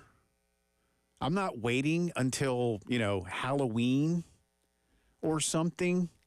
Like, I would advise them to be incredibly active in their proactivity, if you follow my meaning. Like, you need to get on this. Mm-hmm. Because I think a lot of times, I'm not saying this will happen, but a lot of times, all right, session's over. They had their political grandstanding. They, the lawmakers. Now it's going to be January. Once January comes around, next year's an election year in South Carolina, and we'll kind of fall back a little bit and we'll just kind of roll with the status quo. I don't think that's going to happen. And I'll tell you one reason why. Because I think in an election year, you might actually win a few points in different spots around the state by using this. Mm-hmm. Because it's something that everybody shares in the same vein that I talk about with college sports and what's happening or not happening in Congress. Well, that's why we're having those discussions there currently. Yeah. That's why that's happening right now, is because of the pressure from constituents. That's how that works. And in this case, where a lot of times politics is right or left or whatever else, we all like sports, which is one of the things that kind of bothers me about why something hasn't been done yet in Washington, why you can't come up with something bipartisan. It's going to be a little different here in Columbia because everything is tilted far more politically to the right. And again, that's not a judgment. That's a fact. But it doesn't lessen the pressure on the high school league to get something done. If I'm them, I'm submitting. I'm getting into meetings tomorrow, next week. And by June, by July 4th, when maybe things in South Carolina kind of slow down for a month, right? Then maybe you have. I'd like to see them have something in front of people then, and certainly before the school year begins, because otherwise it's just going to look like, y'all talk a good game. Everybody's talking a good game. Yeah. But what are you going to do? What are you going to do about it? What are you going to do? So if they're, and I'm not, I don't say this to question Jerome's leadership, but as the leader, you need to get out front of this, because whether you're the face or the scapegoat or whatever, you're still the dude in charge. Period. End of story. You are in charge. Now, yes, the schools can vote and the schools can do a lot of things, and you don't have the power to just wield the magic wand. You're like the commissioner of a league. I get it. Greg Sankey can't just tell his member schools what to do. Roger Goodell can't just tell the 32 clubs of the NFL what to do. But he's got what they like to call the bully pulpit. All right, well, Jerome, you got to step back, see what's not happening, and then make some of those things happen. But I would do it much sooner rather than later, because you don't need this to be hanging over you at the beginning of the school year. Because I think the worst case scenario is the high school league being dissolved and being underneath the wing of the Department of Education. Yeah. And mostly because of this. They have enough to worry about with schools. Yes. Like, yes, athletics are a big part of schools. But at the same time, there are a bevy of issues, a ton of issues already facing schools all across the state, all across the country. The South Carolina is not unique in that respect. There are schools that aren't getting enough done for them to operate as educational facilities. If that's the case and you're throwing this on their plate as well, how well are they going to be able to get to things like eligibility issues? Right. We might have an eligibility issue where a school might not know if a kid's eligible to play for whatever reason it may be, moving, academics, whatever, and they won't be able to get to it for 6 months. Right. You won't be able to have these fast, ad hoc meetings to decide a ruling on a school's eligibility or a player's eligibility or anything that usually requires pretty quick attention. You won't be able to have that because it won't operate fast. It won't, because of just so much more that they have to deal with. So the benefit of the high school league existing is that we can compartmentalize what schools are worried about at any given time. And it really, if you want to see a total dysfunction, yeah, we're going to dissolve the high school league. Well, and that's the importance of this right now, which is the importance of why by the time we get to January, proposing what your change is and giving some type of modernization to what your operation is. Because if you don't do that, then we're just spinning our wheels over and over again. We're going to deal with the same issues now that we have been for the last couple of years, and those issues will only be compounded. Exactly. And one thing, too, just to remind people, a lot of you know this, but the session begins in January. Again, it's going to end next week, and unless there's a couple of extraordinary things budget-wise, the governor may call them back, but it won't be for something like this. But pre-filing of bills occurs in the fall. And right now there is an active bill that's just been pushed, but you can also get it kind of pulled away. So if you've done enough, again, this comes back to my point. If you've done enough, you may be able to persuade the people across the street. And when I say across the street, because for those of you who don't know, we are literally across the street from the We're practically neighbors. To just say, all right, hey, you know what? They fixed it. Yeah, and then not have to worry amongst about themselves. It's kind of like when you fight with your siblings, and finally your mom's like, y'all need to shut up and just do it. Or your dad says, if it's boys, like, go put the boxing gloves on and go to the backyard. But I'm not refereeing you anymore. And then you find a way to fix it. Go fix it. You can do it. They need to go do it. But here, for if Jerome is in any kind of crosshairs, if Jerome Singleton is on any kind of hot seat, here's an opportunity right now to prove to everyone involved that you can lead and fix it. Well, at this point, it's not just a matter of saving his job. Now it's a matter of saving your organization. The league. And might that be your legacy? Like that, this is, it's a very, very interesting point in time for the high school league. But I would say, yes, you do not need your legislature running sports, just like we don't need our Congress running sports at the national level. Because there's bigger fish to fry. Yeah, we can fix it.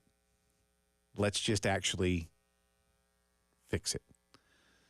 All right, we'll get a Twitter update. I don't know if we have a J or nay today, do we? We do. Oh, we do. Oh, that's an everyday thing. Oh, okay. That's an everyday thing. Well, then we'll do that next on the postgame show.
11 minutes in front of 5 o'clock here on a Thursday afternoon, or as Elijah says, Thursday.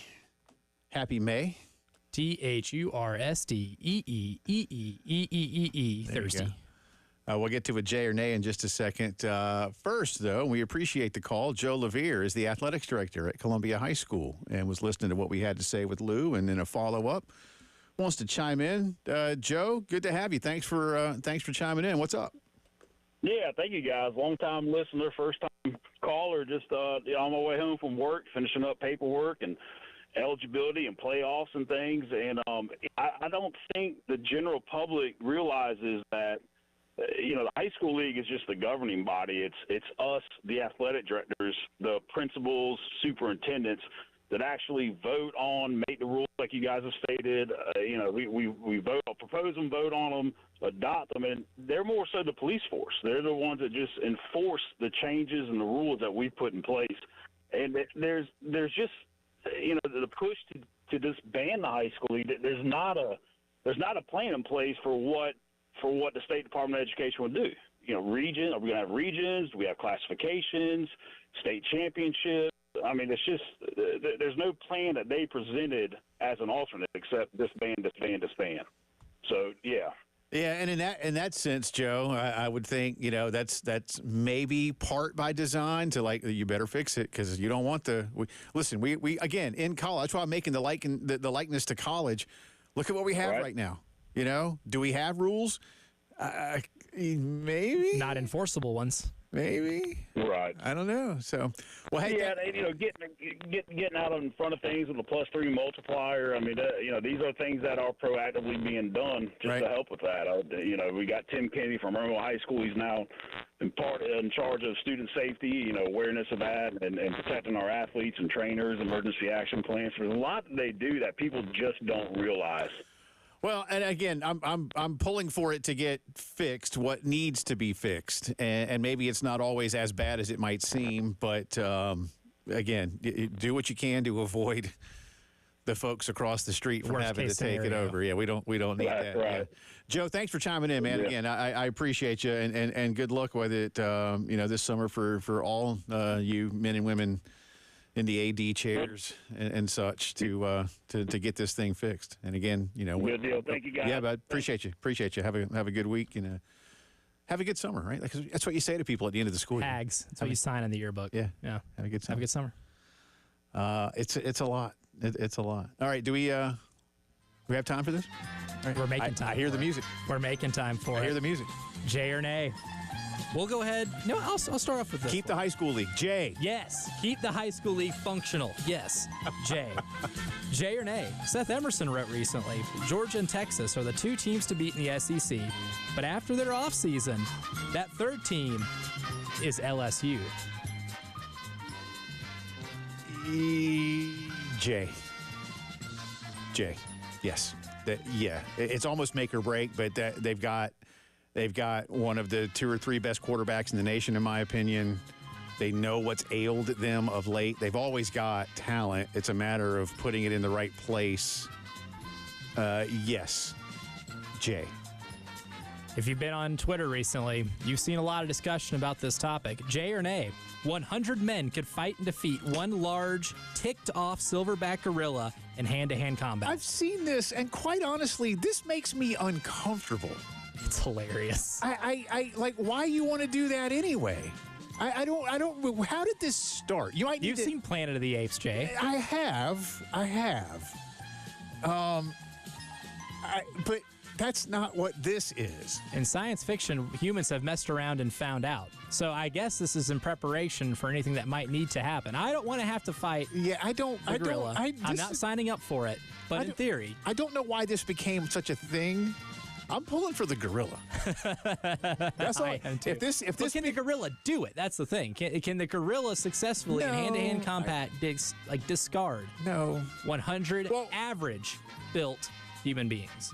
I've seen a lot of people be like, "Let's get Warren Sapp. Let's get Ray Lewis." Because eventually you wear some anything that down. I don't. This makes me. I don't like this. But I'm pulling for the gorillas. So we're going to say nay. We're going to put you down as a nay. All right. But I don't like that.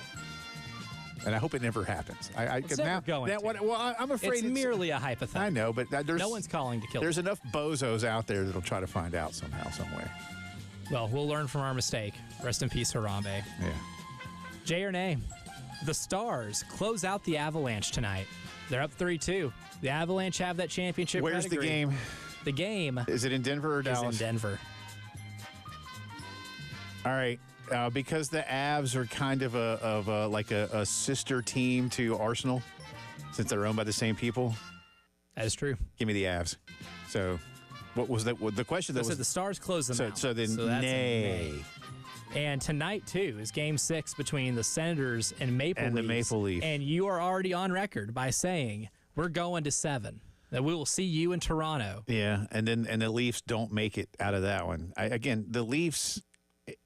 I would like to see I'm not a huge hockey fan, but the Leafs We're keeping records here to win a Stanley Cup. It's been like 60 years, man. I don't think they've won one since there's been more than 6 teams in the league. That's terrible. Not serious, people. That's terrible. Hour 3 coming up.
From the Wetzel's Automotive Traffic Studios, I'm Elijah Campbell with absolutely nothing to report in terms of accident-related traffic backups. So let's keep it that way for the rest of the day. We still have some long-term road construction that may or may not cause some traffic issues for you during your commute. on I-20 between I-26 exit 64 and 65, as well as on I-26 between exit 108A and exit 125.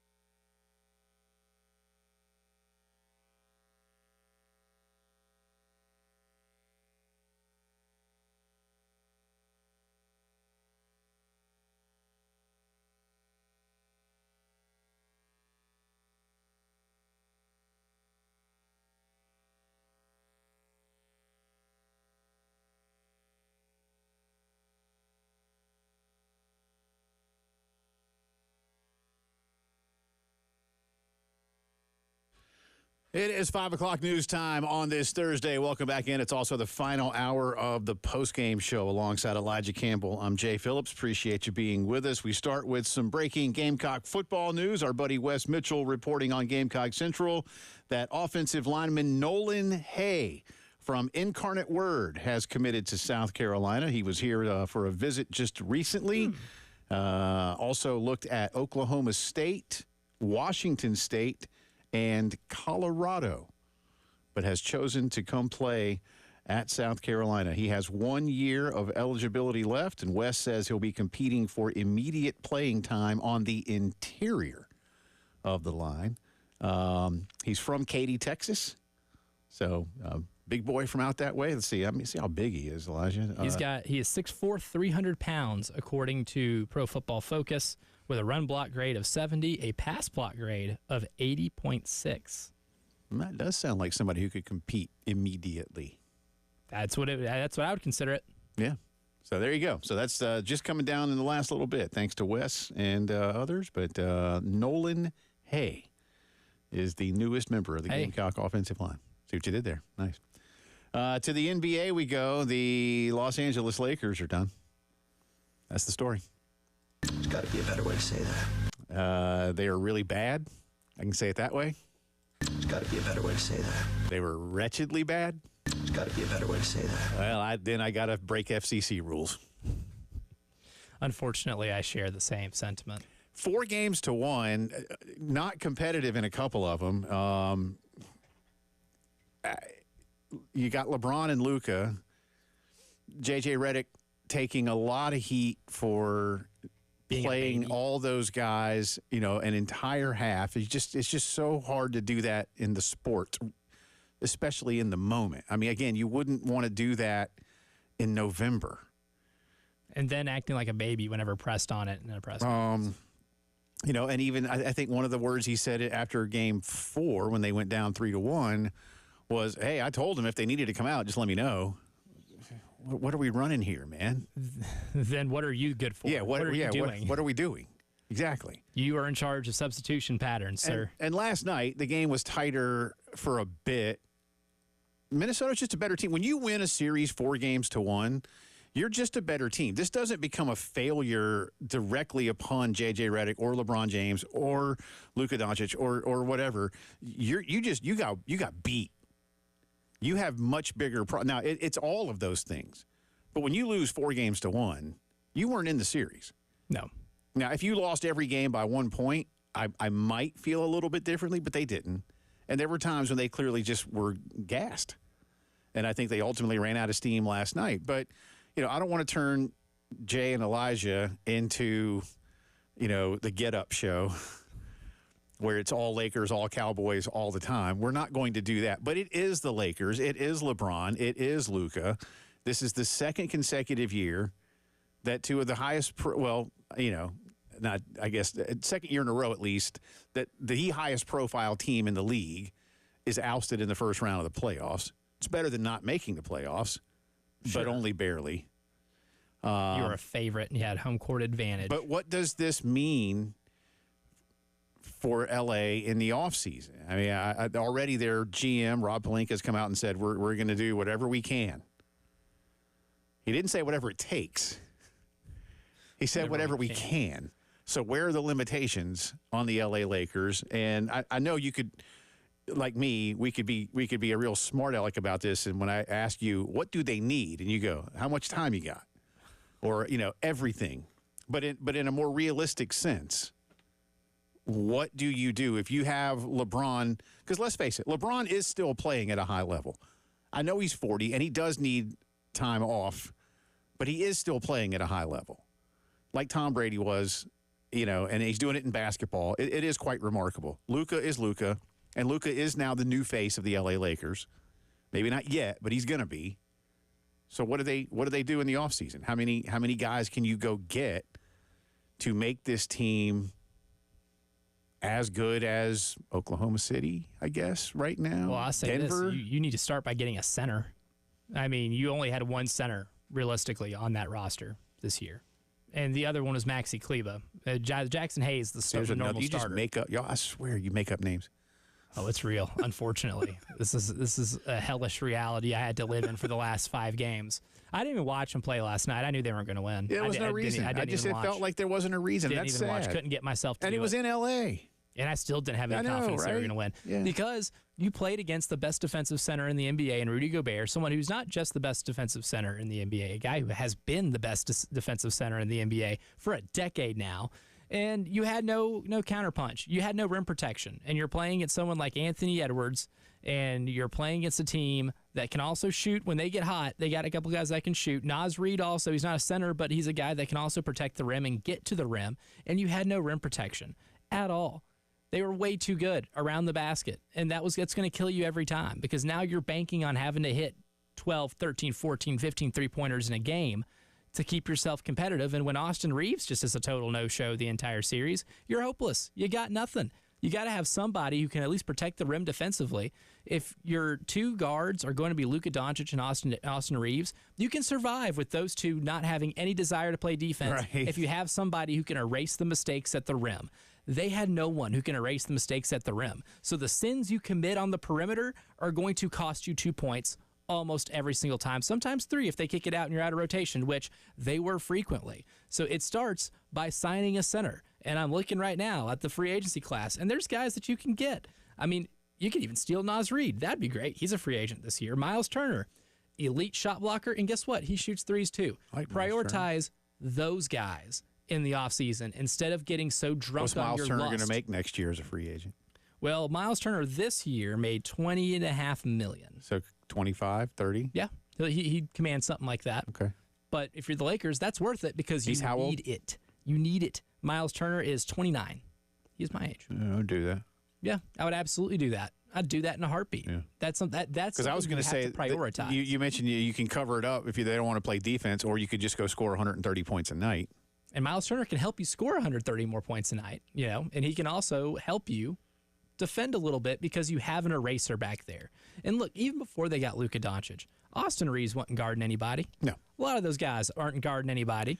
But Anthony Davis cures a lot of that because when he played, he erased it at the rim. When your best rim protector is LeBron James, as great as a rim protector as he is, and as great of an athlete as he still is at 40, you cannot ask him to roam the paint and try to block 30-year-old shots. LeBron James ain't walking through that door. Yeah. And you can't expect him to be like the paint roamer because you know what you need? LeBron to defend on the perimeter. Yeah. He can't be in 2 places at and you know what you need if you want to do the things you really want to do? You need LeBron to be feeling good about himself physiologically now. Yeah. Not in December. Not in January. Now. So that means you got to win a lot of games November, December, January, February, where LeBron is not playing. I don't mean that he's sitting out 48 minutes, but he might only be giving you 20, 25 minutes a night. Yeah. Because LeBron likes to play 40 minutes a night. I know he didn't average that this year, but he likes to. And in the playoffs, he does typically average nearly, 3 quarters a game, if not more. Yeah. So good luck to the Lakers. By the way, Elijah Campbell, last night the Lakers were minus 200 to win just the game. I'm going to read verbatim here. This is from David Purdom, ESPN gambling analyst.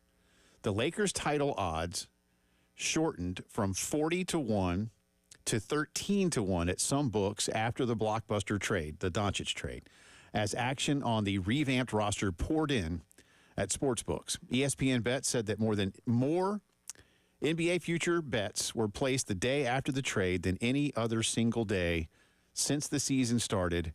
Nearly 50% of those bets were on the Lakers, and now the house gets to keep all that money. Suckers. Yeah. Probably shouldn't have bet on the Lakers to win the title. Especially considering they didn't have a real center. Yeah, they weren't that good. That was something that just wasn't going to work come playoff time. The Pacers might win the NBA title. I doubt it. But if they do, it doesn't appear that Tyrese Halliburton's dad will be there. His dad, John, of course, is the man who a couple of nights ago got all up in Giannis's face after the Pacers eliminated the Bucks in overtime. Foolish. Says Shams Charania, the great Shams. This was a decision made by the team's front office, and John Halliburton was understanding and accepted the decision. The move comes after Halliburton and Giannis Antetokounmpo got into a heated confrontation following Game 5 of the team's first-round playoff series Tuesday. Accepting. Now, you and I said these are 20,000-plus seat arenas.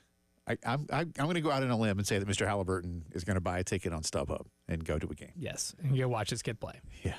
And then somebody will say, there's Tyrese's dad. He's breaking the rules. This is when you go in full, false mustache, a hat. Bobby Valentine with the Mets, man. Yep. Get a wig on, something. I mean, you got a full-on disguise here. And you can't draw any attention to yourself, which unfortunately for Mr. Halliburton. He's tall. He's tall, and he's not been one to keep attention away from himself. Yeah, that's true. He's not demure. He's going to have to be a chameleon. Yeah. Blend in. Staying with basketball and our integrated media headlines of the day. Speaking of walking through that door, Rick Pitino is going to walk through that door and face Kentucky in December in the CBS Sports Classic. Now, he will not be walking through the door of Rupp Arena. Instead, it's going to take place in downtown Atlanta. Why? We've missed an opportunity here. We have a missed opportunity. We're so close to getting it. Just so close. In a statement released today, Coach Pitino. Who? I'm sorry. Who? Coach Pitino said, obviously, Kentucky was Camelot for me. I've said it many times. So now to play against the captain, that's what he calls Mark Pope, who made so many special moments for me and the team in a battle that CBS is putting on is quite special. I will remember it for a long, long time. I don't have any early odds on this. What does the early EBPI tell you about Kentucky versus St. John's in downtown Atlanta, GA, December 20? I'll go Kentucky 55%. Okay. They spent like $20 million in the transfer portal. Yeah. They spent a lot of money. And St. John's probably, spent money, too. Yeah, but they probably can't money. spend $20 million. Yeah, and they lose R.J. Lewis. Yeah. R.J. Lewis ain't walking through that door. No. Yeah. Chris Mullen ain't walking through that door. He's not. Lou Carnesecca ain't walking through that door to help. Or his sweaters. Nope. But you know what? Patino should wear a classic Coach Lou sweater. Oh, he absolutely should. For this game. That would be. The Big East should have it mandated for 1 week, for like one Saturday a year when everybody in the Big East is playing. Everybody has to wear those sweaters, man. The sweater. They did it this year. Love those sweaters. The game, everybody's first game after Carnesecca passed. Yeah. That should be a yearly thing. Finally, the Atlanta Braves lost yesterday 2-1. No game today. Back home in Atlanta this weekend to take on the L.A. Dodgers. Atlanta is in third place now in the East. So, hey, moving on up. 14-16 on the season. 3 games behind the Phillies and 6 games behind the New York Metropolitans. So, Braves and Dodgers this weekend. Oh, boy. Like to think they could take 2 out of 3 this time instead of getting swept. You hope so. Hope so. It's possible. They dropped one of the Diamondbacks today. Yeah, it happens. Let's see. Tomorrow, Grant Holmes going for Atlanta. Yoshinobu Yamamoto going for the Dodgers. Yamamoto was 3-2 with a 106, man. You know what it tells me? You had some bad run support. Some bad luck. Yeah, that's scary good. 106. That's scary good. Grant Holmes is 2-1 with a 4.50. He's got long hair. So I know who I'm giving the edge to here. All right, that's our integrated media headlines of the day. Going to revisit a little bit of our interview with John Whittle. John was very forthright about the state of affairs around Carolina baseball. It's something that I think fans need to hear, so we'll do some of that for you when the postgame show returns.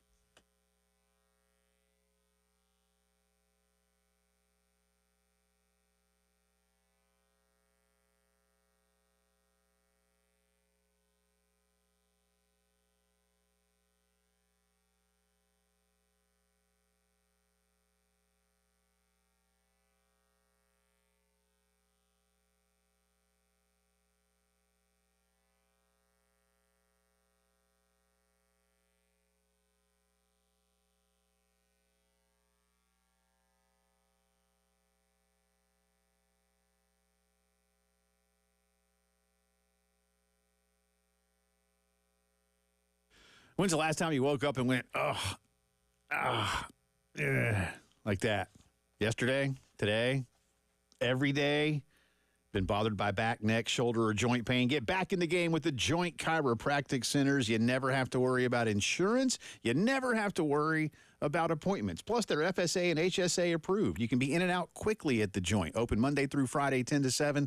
Saturdays, 10 until 4. Maybe you've never been to a chiropractic center, and you're like, well, I've heard about them, obviously, but what's really up there? Well, here's a good news for you. For just $29, again, you can walk in, $29, you get a consultation, ask those questions, an exam, and an adjustment. And then once you get back, man, they'll be ready to take care of you. Harbison Boulevard, Forest Drive, Roberts Branch, Sunset Boulevard, convenient and affordable.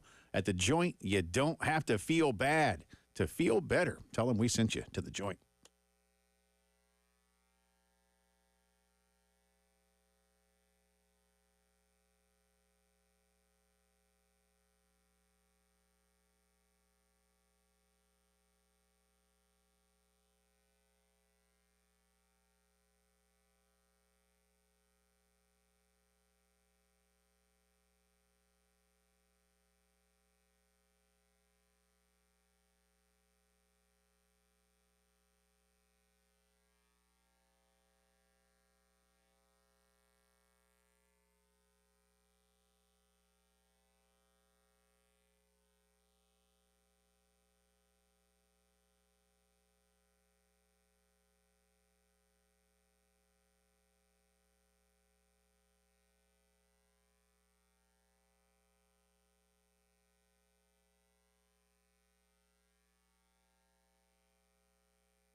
All right, welcome back in. Post-game show rolling on here on a Thursday afternoon. Jay Phillips, Elijah Campbell with you. Gamecock baseball getting back at it tomorrow night against the Florida Gators. And the 1975, 2010, 2011 teams are going to be honored this weekend as well. But obviously it is not a great time around Gamecock baseball as the team is not the worst in the league. That belongs to Missouri right now. But as we've said many times, in terms of the schools that really take baseball seriously, which Missouri does not. You're gonna have to pry that title out of their cold dead hands. I mean, I don't know. Actually, I saw that their AD was making some statements about that today and how they're looking to infuse some life in the off season, if you will, into their program. Step one: acknowledge the sport exists. Well, and they've done that, so we'll see. But for Carolina, otherwise, they're 15th in the league, if you want to look at it that way. But John Whittle joined us earlier, and on Monday's program, Elijah and I were mildly taken aback when Coach Maneri said to us, hey, just underestimated the strength of the league. And then we found out from David Cloninger and John Whittle, he said that a couple of times this year. And that's where we started John Whittle today with just recapping such a statement. I underestimated the strength of the SEC.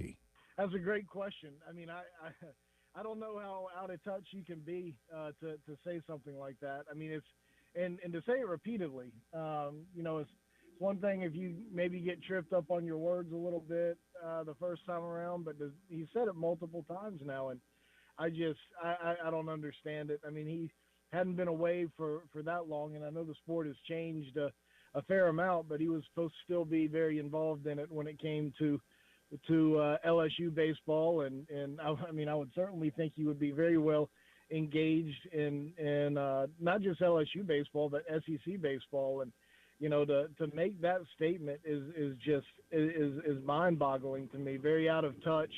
It's not as damaging as Spurrier's 2 to 3 years comment was, but it certainly ranks right up there with as bad, tone deaf, out of touch as you've ever seen at South Carolina. Yeah, certainly. I wish you'd have seen the look, I guess, kind of Jay and I kind of gave each other whenever he said that. So I was surprised. Prepared for that. Yeah, I was surprised. I was genuinely surprised to hear that. But, John, you look at the team this year and a lot of the struggles they've had, naturally you can chalk a lot of it up to maybe a talent deficiency, especially maybe in the pitching staff. But how much of it do you think is also maybe some inner operational dysfunction? No, I mean, there's a lot of that too. But, I just keep going back to the fact that, this South Carolina team, these players who were here last year have gotten not performing nearly as well this year as they were last year. And, whether there's a talent deficit or not, the guys you had aren't performing, nearly as well as they were, a year ago in almost all instances. And, I think there's certainly some operational things over there too. There have been some when you're this bad in the SEC, there's a lot that's gone wrong. When you're last in the SEC or next to last, in the SEC in almost everything, there's a lot that's gone wrong. You can't just point at one thing or another. It's the whole kit and caboodle. John, Jeremiah Donati comes in, halfway through the school year, inherits this as an athletics director, comes from a school where obviously baseball was highly thought of. He knows what Jim Schlossnagel's all about from his time at TCU, and now Schloss, of course, has done great things at A&M, and now he's at UT. So here's an AD that understands what's up, but he also understands that just to get back into the middle of the SEC is going to be a bit of a challenge, much less to get back to the top of the SEC. So looking at, say, the Mississippi State news of the other day and applying it to where Carolina is, not to suggest there should be a coaching change, but what does that kind of move in Starkville say about what Jeremiah Donati is going to have to be doing here in Columbia? I don't know how much you can take from that one. Chris Lemonis was given a lot of time there. Obviously, he took the team to the top and then, fell off a cliff almost immediately afterwards. And, he was given opportunity to make changes there even after the fall off. He was able to change assistant coaches. They were invested financially from an NIL standpoint. So, they gave Lamonis a lot of opportunity. With Paul Maneri, he's obviously only been here 1 year. So, not only is that contract a bear to deal with, you have to look at it and say, does this guy get an opportunity to, try to bring back the program that has, fallen off, precipitously from where it was last year, and last year wasn't good enough. So, it's a lot on Jeremiah's plate, and I think we've talked about it here before, and, if not, I'm sure y'all have talked about it. He's got $7.2 million worth of buyouts after this year between Paul Maneri, Monty Lee, and Terry Rooney. So, it may not even be a discussion in terms of, whether he wants to make a coaching change or not. Now, if Paul decides that, this isn't what he signed up for, then, maybe you can negotiate some things or what have you. But, I don't know that Mississippi State weighs too much in on this, because I think the situations are really different. But, it's definitely a big deal around here to be competitive at baseball. And you're just not at that point right now. That was John Whittle from earlier this afternoon. And, again, the full interview with John, which has a lot more good stuff in it, you can find on our YouTube page. So check that out if you want to learn more. And, of course, follow John M. Whittle on Twitter, thebigspur.com. He's right, obviously. And as I preface that question, it's not like I'm sitting here saying, well, hey, Chris Lamonis just got fired over in Starkville, so why not fire somebody here? I don't believe that's going to happen. I'm not necessarily one to know yet if that's where Jeremiah Donati's head is on this, Elijah. It's just what's happening is unacceptable to the fan base and is not at all an expectation of this school. And you and I mentioned this earlier today too. If I'm not, and I haven't gone back, it's either 5. I think it's 5, but I know it's at least 5 times since Carolina last went to Omaha. If they don't make it this year to the playoffs, that'll be 5 times in 12 seasons because 2020 was taken away from you. It's almost half. Yeah, that's complete. And look, it got Chad Holbrook fired. Mark got fired for making the playoffs, but not being good enough in them. Mm-hmm. And a couple of years of sort of a decline at the end of the season, injury or not, whatever. Last April, Carolina was looked at as a top 8 national seed. And again, things slid late to the point where they just kind of ended the season with a whimper. But by then, I think everybody knew that something was up. Again, not blaming Paul for everything, but a year ago, this program was where this program is supposed to be, give or take. So what you do to even be looked at as the 6th, 7th, 8th best program in the league next season is not an easy task. And that has a lot of folks worried about what exactly this is going to look like. But John makes a good point in there too. $7 million worth of buyouts doesn't make this easy if you feel change is warranted. And again, I don't believe it's going to be. Man, you better go get some horses to run the race otherwise. That's what it's going to boil down to. That's what this whole offseason is going to boil down to. It's going to boil down to what are the names and the bodies you can bring in. And you're going to have to do it better than almost anybody else in your conference to get you back to where you want to be. You have. It can't be underwhelming. You really have to make a splash with a lot of portal additions.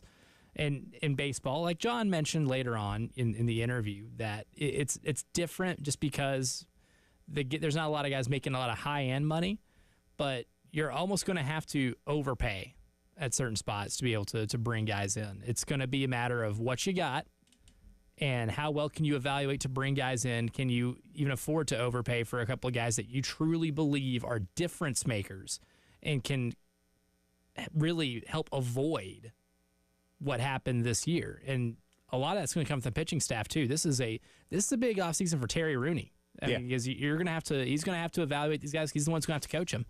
He's going to have to be able to identify guys that he can work with, guys with really good stuff, and some guys even if they might be a little flawed here and there. If you can fix those one or two things to get them to be high quality SEC starters or relief pitchers. The kids you're recruiting, whether they're in high school or in the portal, were in some form or fashion in like elementary school. give or take, the last time you were in Omaha. I mean, my point being, they don't, what have you done for me lately is what kids are going to be looking at. And for as many Carolina fans that look around and go, but we're great, it's almost getting to a point it used to be. We were great. Yeah. And there's a chance to fix that, and probably pretty quickly. But what does that look like? Drive Around the SEC is next.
From the Wetzel's Automotive Traffic Studios, I'm Elijah Campbell with thankfully no accidents to report, no accidents causing traffic backup. But we do have a report of some pretty heavy traffic over in Lexington County. Looks like it's on I-26 eastbound between US 21 at exit 129 and Lexington Calhoun line south. And then, of course, we do have some long-term road construction on I-20 and I-26 that may or may not cause some traffic issues for you later this afternoon.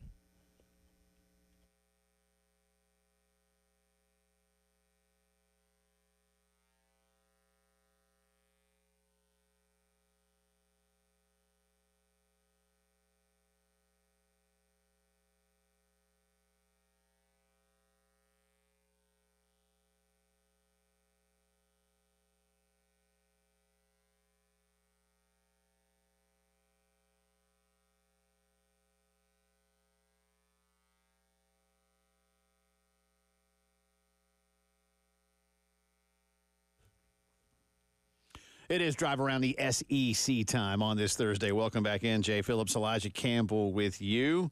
Take a look at the standings. We've been talking a lot of baseball. Texas right now, I was actually reading some of the national stuff. Texas, in the minds of the guys at D1, maybe the only, as we speak, surefire top 8 national seed around the country. There's a lot of teams vying. I mean, I can assure you of this. Let's say Texas is one. There will be 7 others. Kind of has to be. Just don't know who they're going to be at this point. But I can do those maths. Thank you, Nick. Arkansas and LSU. I'm going to give you conference records only. But I will say Texas has 38 overall wins. But Texas 19-2. And they have a big lead. A 5-game lead.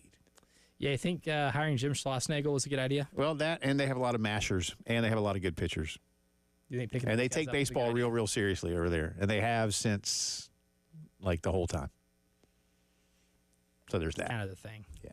Roger Clemens might have walked through that door. Yeah, and others. I mean, it's funny. Carolina's played Texas for a national title twice, I believe. So there's that. Anyway, Texas, 19-2. Arkansas, LSU, 14-7. Tennessee slipping a little bit of late, 13-8. They've been great. Dropped 2 series in a row. That's unusual in these days.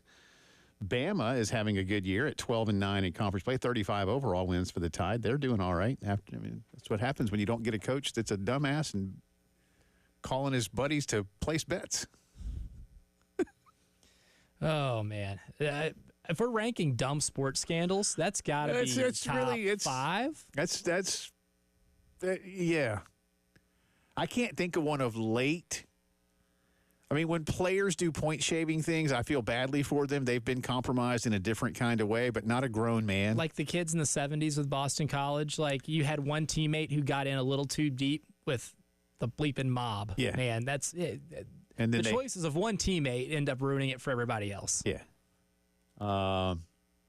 But Bama 12-9, Georgia 12-9, Ole Miss 12-9, Vanderbilt 12-9. Again, log jam in this league. But we knew this going in, right? This is how hard the league is. These are good baseball teams. The SEC 12-9ers. Auburn and Oklahoma both 11-10. Kentucky 10-11. Florida 8-13. But Florida has won 5 of their last 6 in conference play. Yeah, 2 against Arkansas. They come in here hot. A&M 8-13, 3 of those against South Carolina. State is 7-14. They just fired their coach. 26-19 overall are the Bulldogs. Carolina 5-16, and God bless them, the Missouri Tigers are 0-21.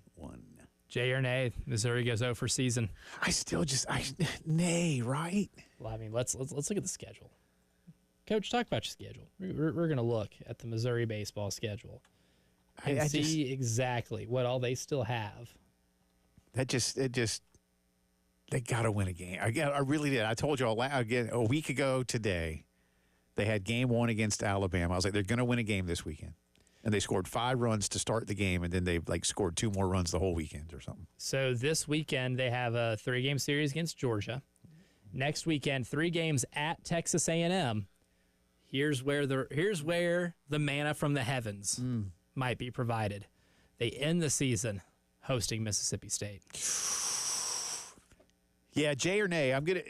Jay or nay. They go 0 for 30 or 0 for conference. I'm going to say nay. They're going to get you're going to get 1. You just got to go 1-8, man, against that schedule.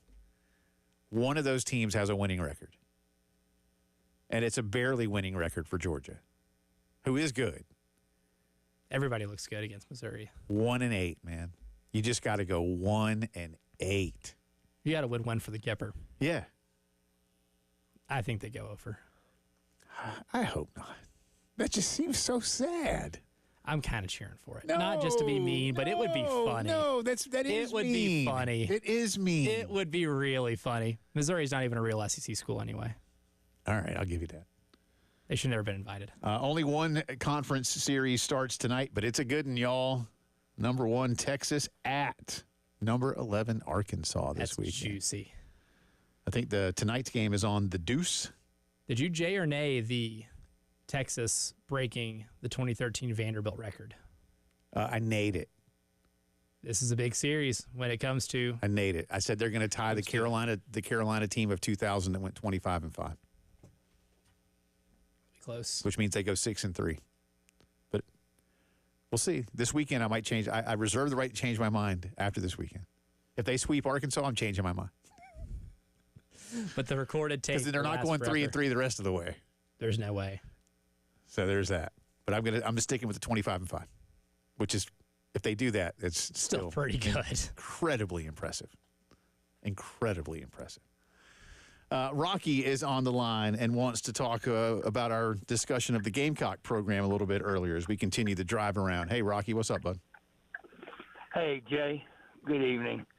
I'm actually calling, about the baseball program, and my biggest thing is identity, Jay, and you're talking about Carolina in the past, but it can go for any program, whether it be Shane's program, Don's program, Lamont's program. What's your identity? And then, of course, the baseball program. And back those 3 years when they in the College World Series, the one thing that they pitched and they played defense. That was their identity under Coach Tanner. And then they were timely hitting. Yes, they hit home runs. They had Christian Walker and JBJ and guys that could hit the ball out of the yard. But that was not their identity. I mean, their pitching, they weren't overpowering, but you put a quarter in the top of the catcher's mitt, and they'd knock it off any place you put it. Well, let me further you. Let me pause you. You know what? Remember, Rocky, win anyway. Win anyway. Yes. That was the team. Win anyway. That was the identity. Yes. Whatever it took. Win anyway. Don't have it tonight. And I win don't anyway. think they've had an identity since then, Jay. Even under Chad and under Kingston and Coach Maneri, they better not get rid of him. My gosh. But he has, listened to him talk, he has an identity of the way he wants his baseball team to look. And I can guarantee you it's pretty much a mirror image of Ray Tanner's. Well, they've got a lot to go do. And, again, look, you have a couple of setbacks here or there, and it seemed to derail everything. But where the pitching is right now, and, Rocky, thanks for the phone call, boy, you just – there's just a disconnect. Yeah, I understand what Rocky says with what Paul mentioned when he got the job. He was very upfront with what he wants this team to look like. But there's a disconnect between what the vision is and what the reality has become. Mm-hmm. At some point this offseason, the soul searching has to be done within the room of that coaching staff. All of them, even coming down to your personnel, your player personnel. You got to be able to do some soul searching to determine what makes the connector between vision and reality. It's got to come to fruition. It's good to have a vision, and it's good to have an idea of what you want the identity of your team to be, but if it's not reflecting on the field, there's something broken within the process that has to be fixed within the room too. It's not all we talk about talent acquisition all the time because, again, to use Dan Reeves' quote that we like to allude to, this is college sports. College. You can get you some dudes. But at the same time, you can get the dudes and still not have the reflection of what you want the program to be if your process is broken. There's something that is disconnected between that vision and reality that has to be addressed and fixed this offseason. And I think that was John Whittle's main point when he talked to us earlier today. Like just what did he say, tone deaf? Mm-hmm. And again, John knows about these players. John has seen these players developing through their high school careers. John is so connected, y'all. He's just so connected to the sport. And I think he made that point. So there's a lot to do. And for Jeremiah Donati coming in and wanting to be, maybe when I say business first, you got to rebuild the coffers, if you will, for South Carolina financially, but he's also had to take these hard looks, and help with men's basketball and baseball, two programs that do matter around here. Rocky, thanks again for the phone call, man. But you're right. You need something to believe in and hold on to. And at this point, I'm not so sure they've got it. And how easy is that to get done? In the meantime, we have Fireflies tickets to give away, right? If you want to go see the Fireflies coming up here, I think it's tomorrow night. We got 2 family 4-packs, Fireflies and the Crawdads. Text us the word Fireflies to 803-404-6100, and the first 2 of you are in. So text Fireflies to 803-404-6100. Good luck.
Welcome back in. Final few minutes of the postgame show here on a Thursday. Again, happy May to all who celebrate May 1st. May Day, right?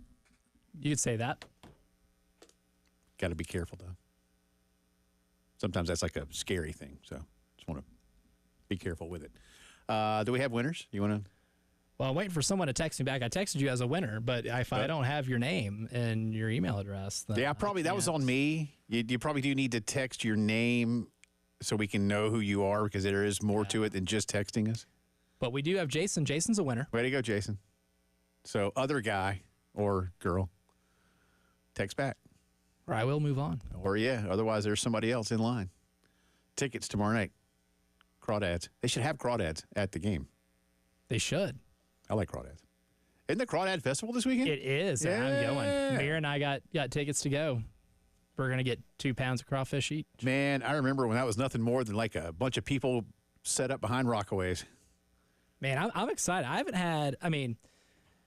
been to Louisiana Purchase, which is right off St. Andrews Road, and they are fantastic. We got a king cake from there once for Mardi Gras.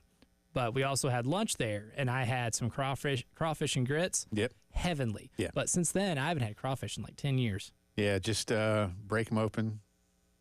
I suck all that juice and everything else out. Oh, it's the best.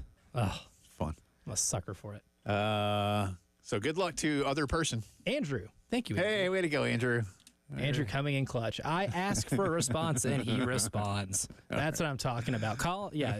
Stepping up when your number's called. All right, so be looking for both of you. You'll get your tickets shortly. Let's get to Luke. He wants to weigh in on the Gamecock baseball discussion as well. Hey, Luke. Hey, how y'all doing today? Doing well, sir. Hope you are. Pretty good. So I listen to y'all show pretty much every day on my way home from work and in the mornings. But basically, I was on social media this week, and I saw a post that was made that was either during the series at Kentucky or right after, and it was basically a TikTok of current players and the head coach that made a TikTok when it came to dancing and all this kind of stuff. And when y'all were talking about the loss of identity and also the loss of culture, it was just kind of funny to me because and I won't say his name, but one of the former players at South Carolina who's a part of the national championship in 2011 actually made a comment on the post and said, "We lost one weekend series my freshman year at Ole Miss, silent plane ride back to Columbia, and we got after it all week in practice. Got to get that culture back in Columbia. I'll always support my school, but this ain't it." I just kind of hitting on the idea of, it's one thing to try to stay loose and everything, but it just seems like this year's team is way more focused on other things than actually winning ball games. It's been an odd year. Thanks for the phone call, Luke. I did not see that particular post, but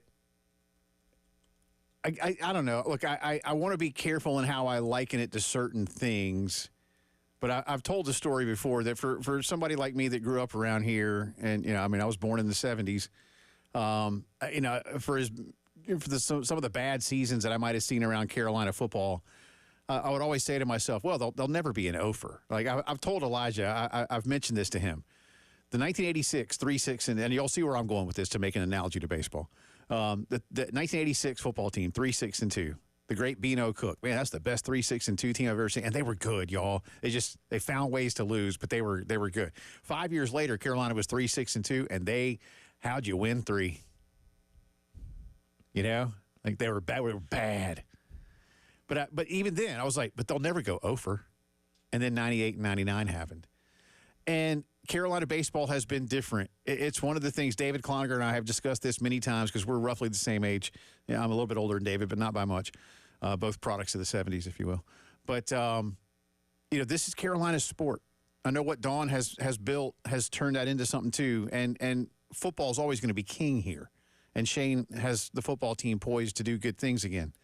But baseball is something generationally that you could latch on to. Multiple World Series in the 70s, multiple World Series in the 80s, a change into the SEC in the 90s and the hiring of Ray Tanner, multiple World Series under Coach Tanner. 4 times under Ray Tanner you played for the national championship. 4 times you played for the national championship. All kinds of conference victories. Huge wins over Clemson in the playoffs, multiple years. And it's just slid to where they are now of like the banners are out there. The ballpark is 16 years old. The ballpark is at about 20 or 30% capacity most days these days. That's one of the bigger issues too. I'm not trying to make it sound like I'm blaming fans, because I don't blame them. No. You're going to go see a good product. You don't have a good product. Exactly. And I'm telling you, just a few years ago, y'all think about it. This weekend series against Florida, you'd be fighting people in the streets to get tickets. And I promise you, this weekend you can walk up. Yep. So without much resistance. It's hard to see. It's hard to watch.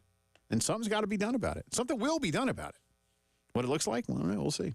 We'll do it all again tomorrow. Thank y'all. Appreciate you.